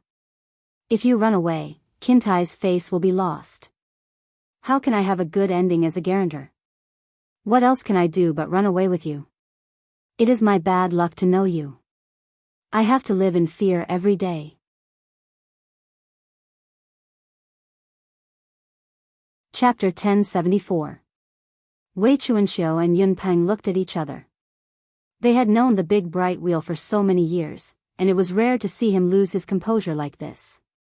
It was obvious that he was really unhappy, or that he had no confidence in Yu Qianqiu's trip to the Immortal Palace. The two looked at the culprit at the same time. Yu Qianqiu was also quite embarrassed. The big bright wheel treated him sincerely and helped him everywhere. If he destroyed the big bright wheel's rice bowl and forced him to flee for his life, it would be really unfair to him. He smiled awkwardly. To tell you the truth, I went to the endless horizon of the underworld this time, and the Emperor of the Underworld happened to be there. The Red Armor Army invited me to meet the Emperor of the Underworld. To be honest, the Emperor of the Underworld is quite friendly to me. The others rolled their eyes when they heard this.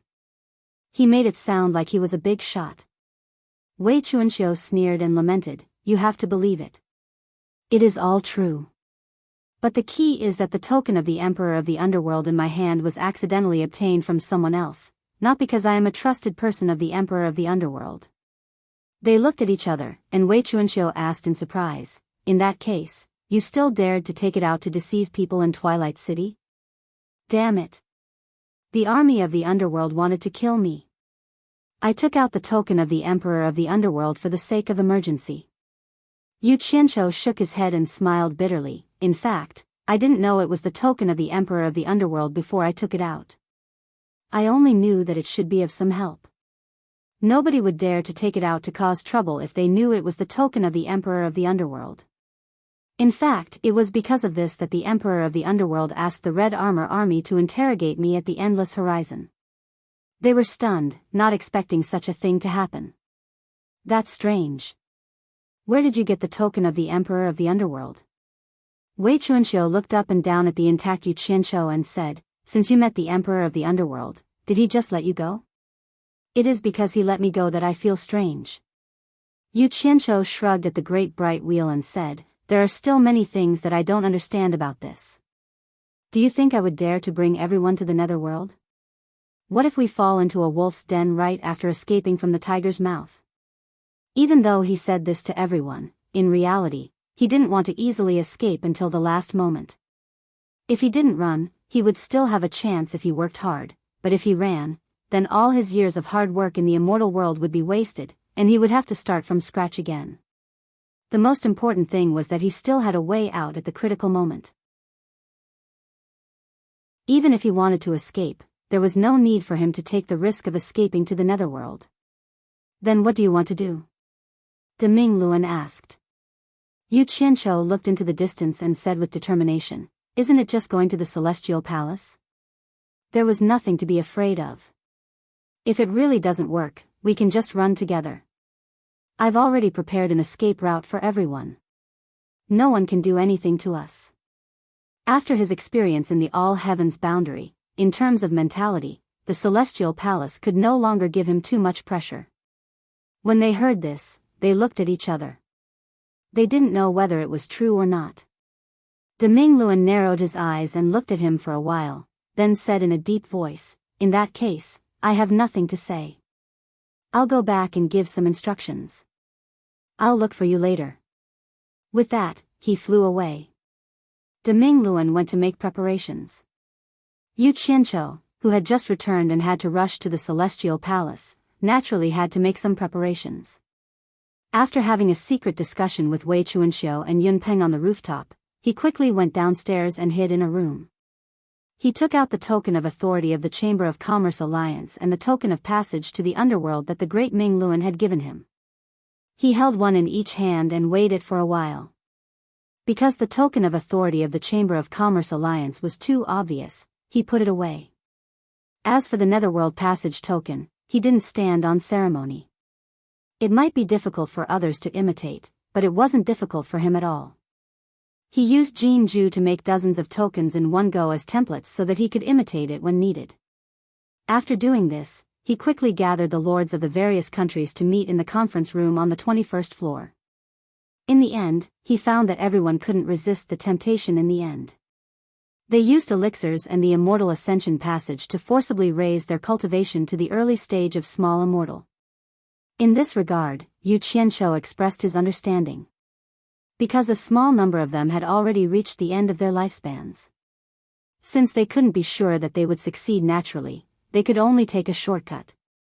When the others saw the cultivation of the people around them skyrocketing, they couldn't remain indifferent. They gritted their teeth and followed suit. After everyone communicated, Yu Qianshou carefully observed everyone's mental state. He was afraid that everyone would lose control of their emotions if they were cooped up here for too long. Some people would want to leave or go back. However, he didn't find anything out of the ordinary. After thinking about it carefully, he felt relieved. Think about it, a mere few years was really nothing to cultivators.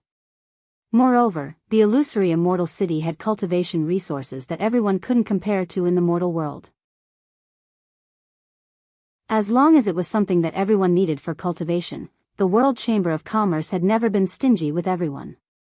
What Yu Qianshou didn't know, and most importantly, was that the longer everyone stayed in the illusory immortal city, the more they understood how dangerous the outside world was, and the more they understood how tiny they were. Even though they were overlords of an area in the mortal world, in the immortal dimension that was filled with sects like trees in a forest, any ordinary expert from any sect would be able to easily deal with them. With their cultivations, it was impossible for them to stand out in the immortal dimension. Therefore, whether it was in terms of cultivation resources or safety, having the World Chamber of Commerce protect them in the illusory immortal city was really the best. Whether it was the barrenness of the mortal world or the dangers of the outside world, they temporarily didn't consider it. Currently, they had Yu Qianshou who could provide them with resources. If they didn't make good use of it, they wouldn't be the rulers of the various countries they used to be. When he returned to the rooftop, the great bright wheel was already waiting for him. Yu Qianshou smiled as he took out the token of the Chamber of Commerce Alliance and the token of passage to the underworld. When the great bright wheel received it, it was silent for a moment before it said, "It seems that these things didn't help you much in the underworld. Because the token of the underworld emperor is more useful than them." Yu Qianshou smiled. Yun Peng and Wei Chuanxiu, who were at the side, seemed to be sending him off. Wei Chuanxiu looked around and didn't see any movement from the women. She asked thoughtfully, "You're not sure if you'll be lucky or not, aren't you going to say goodbye to them before you leave?" "I've been wandering outside all year round and haven't had time to accompany them. I've already let them down. I'd rather have them complain about me and think that I'm a womanizer than have them worry about me. I can only hope that I can create a future for them with no regrets."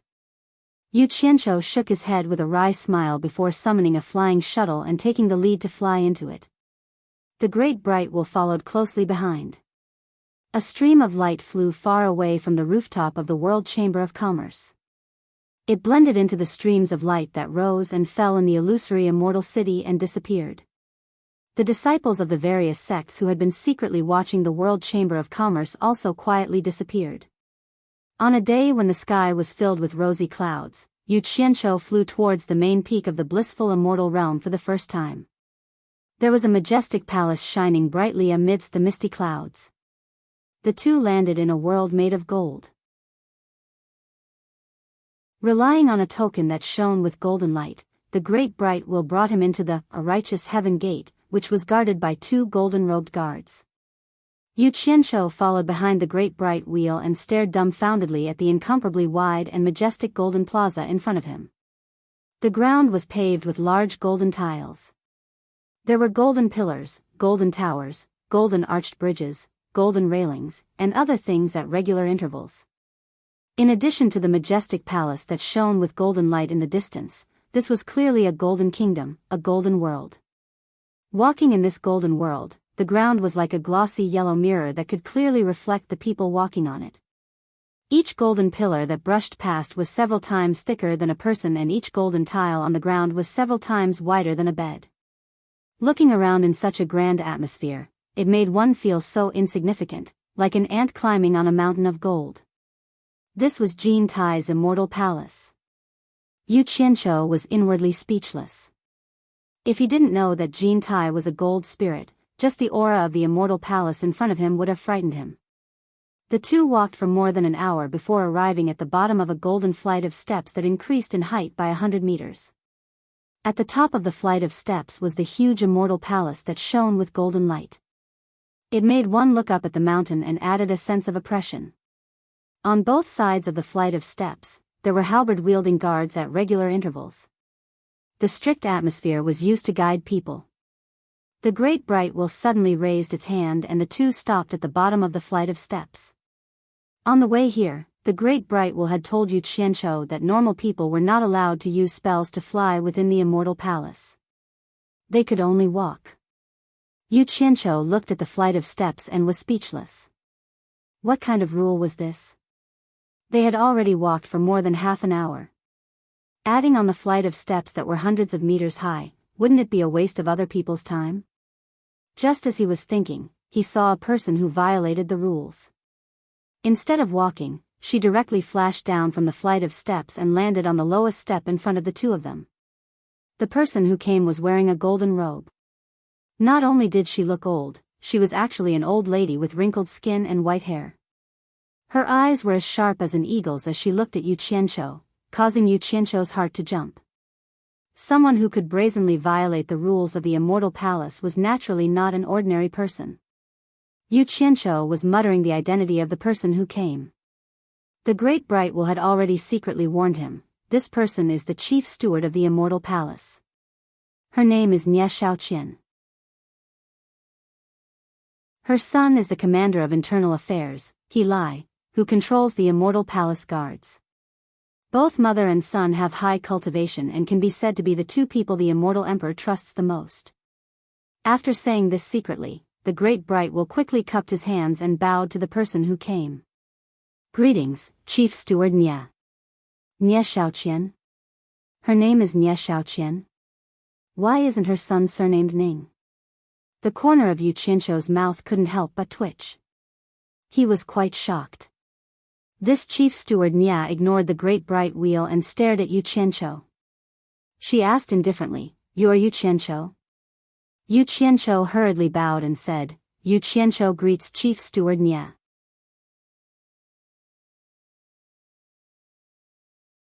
Chapter 1075. Nie Shaoqian looked at him for a while and asked, "Are you ready?" This baffling question made Yu Qianqiu stare blankly. After being secretly pointed out by the great bright wheel, he finally understood that Yi Zichen was asking if he had prepared the song for his gift. Immediately, he modestly replied, "I have prepared it, but I am afraid that I cannot present it." Nie Shaoqian didn't ask any more questions. She crushed a jade talisman, and after a while, a beam of light flew over from afar. A middle-aged woman wearing a green veil landed on the ground and walked up to the two. She cupped her hands and said, "Greetings, manager." Yu Qianqiu glanced at her and couldn't help but be curious. After entering the paradise of bliss, everyone he saw was wearing a golden robe. He didn't expect to see a woman dressed in a different style in the immortal palace. He secretly transmitted his voice to the great bright wheel. "Who is this woman?" The great bright wheel, who was standing to the side, replied, "Her name is Qingyang. She is the one who choreographed the dance for the immortal emperor. Because she often dances, she is probably the only person in the immortal palace who doesn't need to wear a golden robe like us." Qingyang. This person is Yu Qianqiu. This is related to the immortal emperor's wedding, so you better help him. Otherwise, he will become the laughing stock of the world. General Manager Nie Shaoqian pouted at Yu Qianqiu. "Right here?" Qingyang coldly looked around. Her words and actions were not as respectful as the great bright will to Nie Shaoqian. Nie Shaoqian frowned and said, "The song for the immortal emperor's wedding can only be released to the public on the day of the wedding. Not to mention, his unorthodox song still needs your arrangement. Let's go to your Green Pear Palace to have a look. If he really can't be shown in public, I'll explain to Immortal Empress Wu Ji." Qingmiang didn't say anything. She turned around and flew away like a streak of light. Chief Steward Nie swept a glance at the remaining two and said, "Let's go to Green Pear Palace together." She also transformed into a stream of light and flashed away. The great bright will immediately flew after her. At the bottom of the stairs, Yu Qianqiu was at a loss. He then jogged in the direction that they flew in. After running for a short distance, a ray of light shot back. Deming had returned and was floating in the air. He stared down at the ground and asked angrily, "Yu Qianqiu, why are you running here? Damn it! Didn't you say that ordinary people aren't allowed to fly here?" The expression on Yu Qianqiu's face was even more furious than his.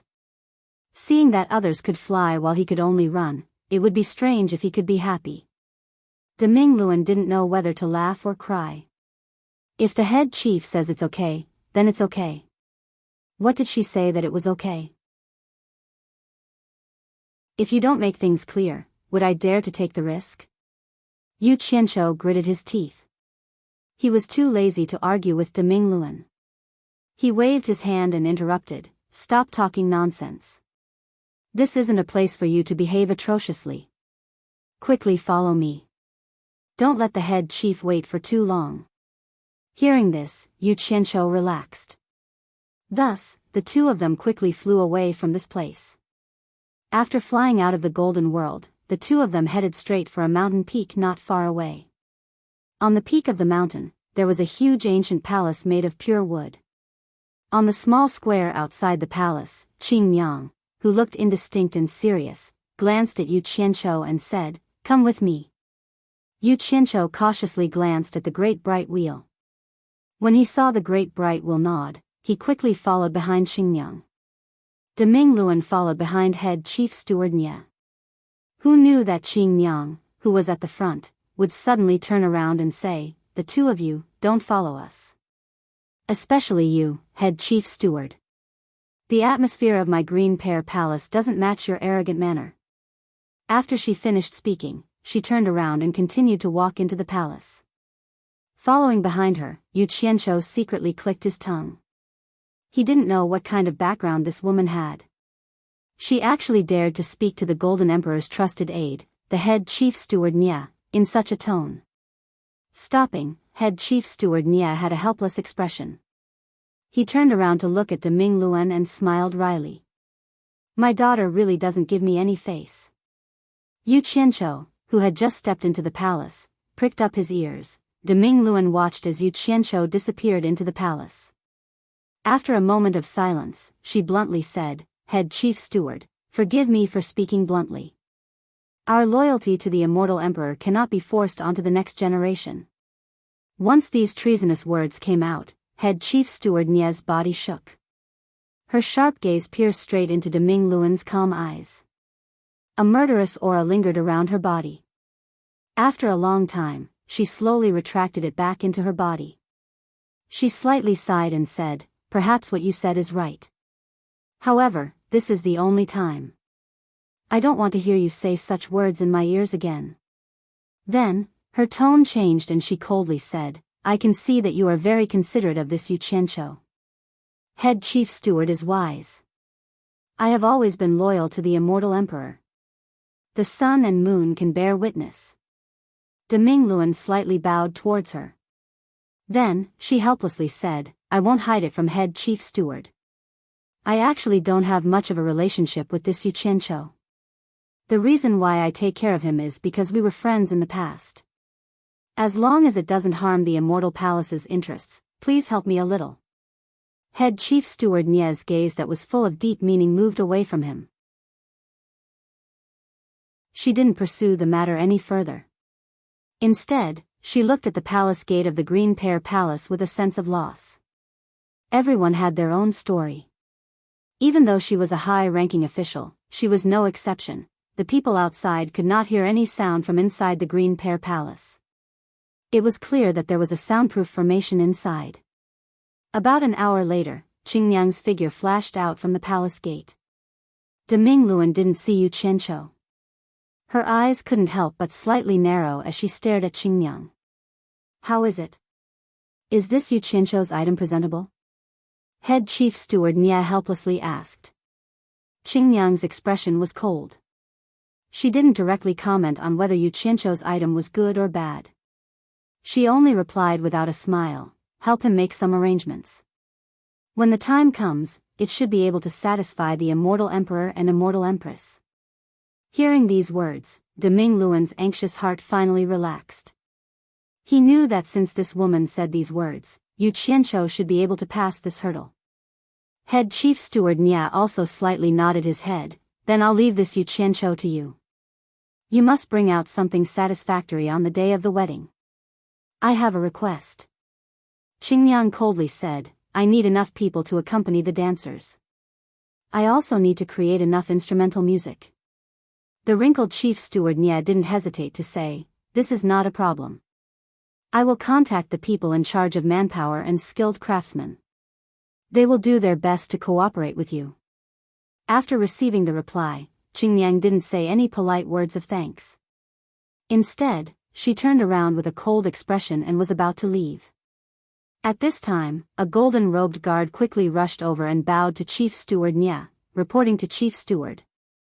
The immortal empress heard that Yu Qianqiu is here and wants to see Yu Qianqiu.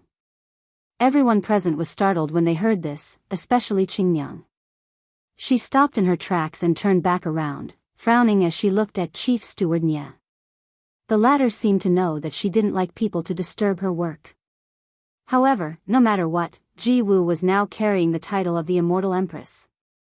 As long as it wasn't an unreasonable request, it wouldn't be easy to refuse. With a straight face, he said, since the Immortal Empress wants to see him, Qingyang. Quickly tell Yu Qianqiu to come out and see the Immortal Empress at the Crystal Palace. Qingyang coldly replied, yes. Her figure flickered as she returned to the palace.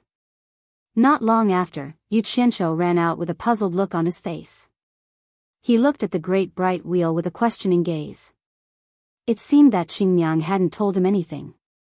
Seeing the confusion on his face, Chief Steward Nia pointed at the guard who came to report and said indifferently, Yu Qianqiu.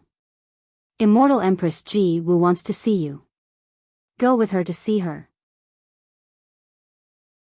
After that, quickly return to the Green Pear Palace and continue to listen to her orders.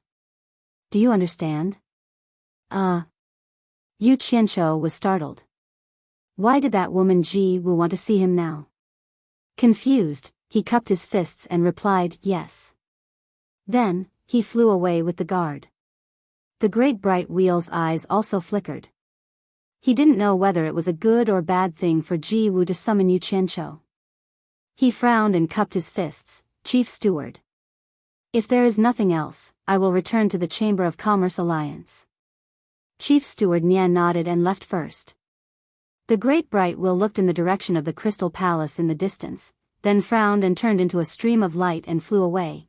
Outside a gate with a tall jade wall, Yu Qianqiu immediately saw the colorful jade palace inside. The guard stopped outside the gate and stretched his hand inside. Don't let the Immortal Empress wait for too long. Quickly go and see her. Thank you. Yu Qianqiu cupped his fists and walked in without any clues on his face. In fact, his mind was spinning quickly. He didn't know if Lu Yanqing and Immortal Crocodile Monarch were here. As soon as he stepped into the palace, he was immediately attracted by a thatched hut not far away.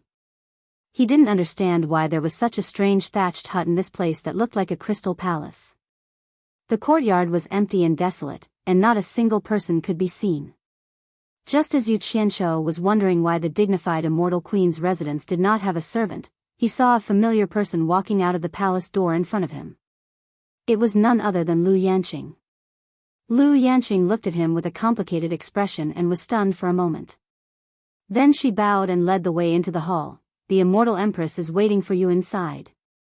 Although there was a smile on Yu Qianqiu's face, there was an unconcealable coldness in his eyes. It was hard for him to have a good impression of this woman who made decisions on her own and made him uncomfortable. When he walked along the jade steps to the door of the hall, he smiled with a slightly sarcastic smile and cupped his fists. "Thank you." When Lu Yanqing saw the unforgettable coldness in his eyes, her face couldn't help but turn pale. Her delicate body swayed for a moment, and she turned back and stepped into the hall with her head slightly lowered. After Yu Qianzhou followed her in, he found that the hall was empty. He didn't understand what it meant. He saw Lu Yanqing, who was leading the way, turn into the back hall. He paused for a moment, but finally followed her. Who knew that as soon as he stepped into the rear hall, a large hand would grab the collar behind his neck like a sneak attack? Yu Qianzhou was shocked and quickly dodged while turning his head to look, only to see a black-clothed, silver-haired big man laughing loudly at him. "Stinking brat. We finally meet again. Old monster." Yu Qianzhou was pleasantly surprised. Who else could this person be but the immortal crocodile monarch that he had been talking about? Before he landed, he flashed back into the air. The two fellows who had not seen each other for a long time couldn't help but hug each other.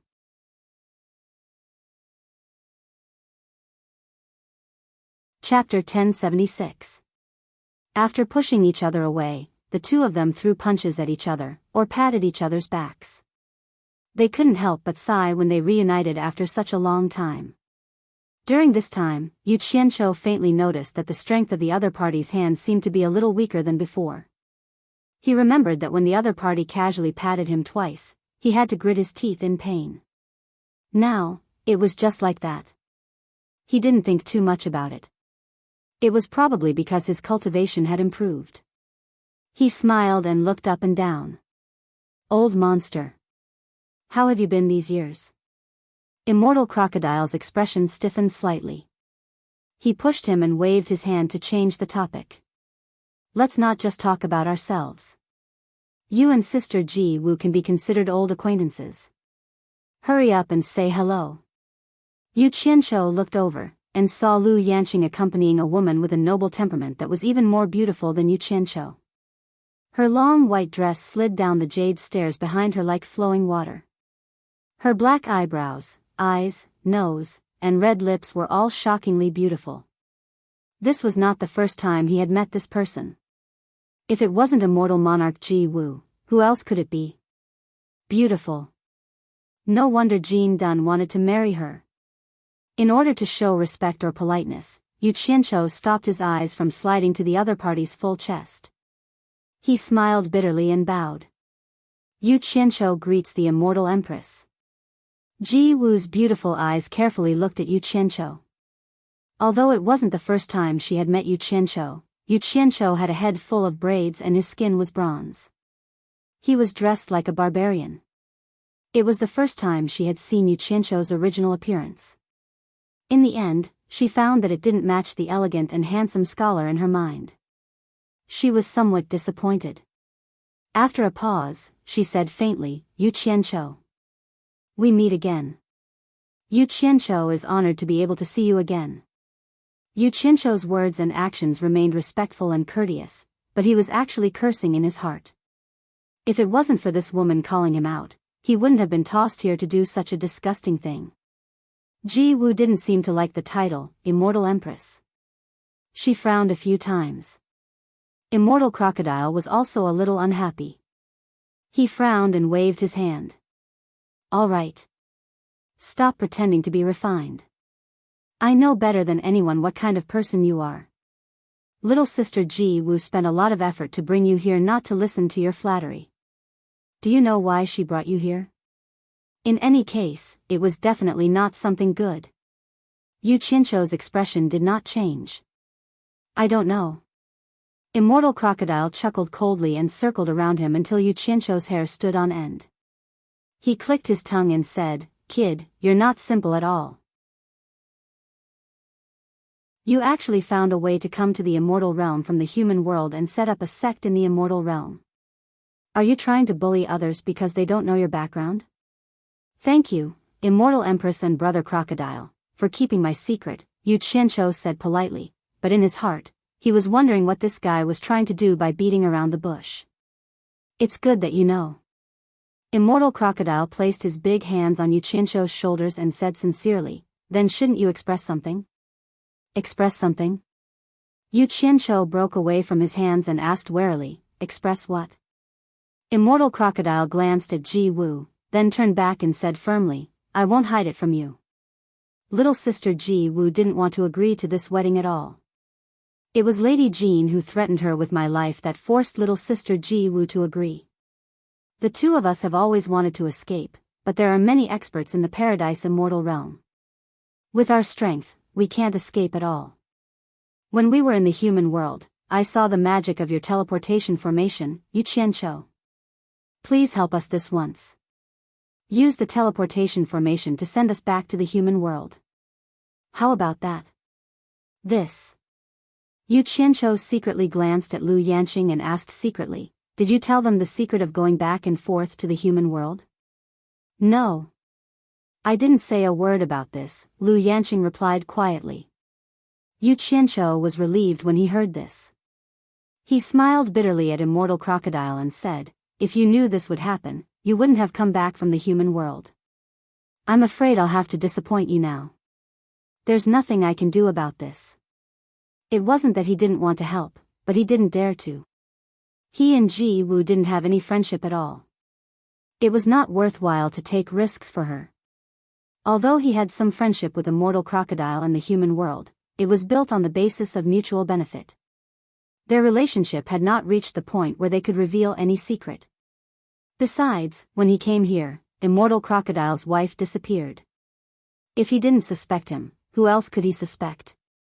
If his wife was stolen, no man would agree to it. He was afraid that Jean Tai would dig 3 feet into the ground to find him. Even if he hid in the human world, he might not be safe. In short, saving these two people wouldn't do him any good. Instead, it would cause a lot of trouble. He couldn't waste so many years of effort to save them. It was not worth it. Anyway, Ji Wu wasn't his woman. Whoever she married had nothing to do with him. So he could only refuse. The back hall instantly became frighteningly quiet. Immortal Crocodile's face gradually turned sinister. He sneered and said, I knew you were ruthless and didn't want to cause trouble for the two of us. Since you didn't save us first, don't blame me for being rude. You came from the human world during the war, have the divine sword of the demon lord of 10,000 swords, and are also cultivating the Samadhi true fire. There's no need for me to help you keep it a secret. Ji Wu and Lu Yanqing were shocked. They didn't expect Yu Qianqiu to have the divine sword of the demon lord of 10,000 swords, and he was also cultivating the Samadhi true fire. Are you threatening me? Yu Qianqiu's expression turned cold. Being threatened in such an undisguised manner, the thing that had settled in his bones after many years of tempering inadvertently came out again. At this time, he ignored the people standing here and just narrowed his eyes and sneered, old monster. Be a man with a conscience.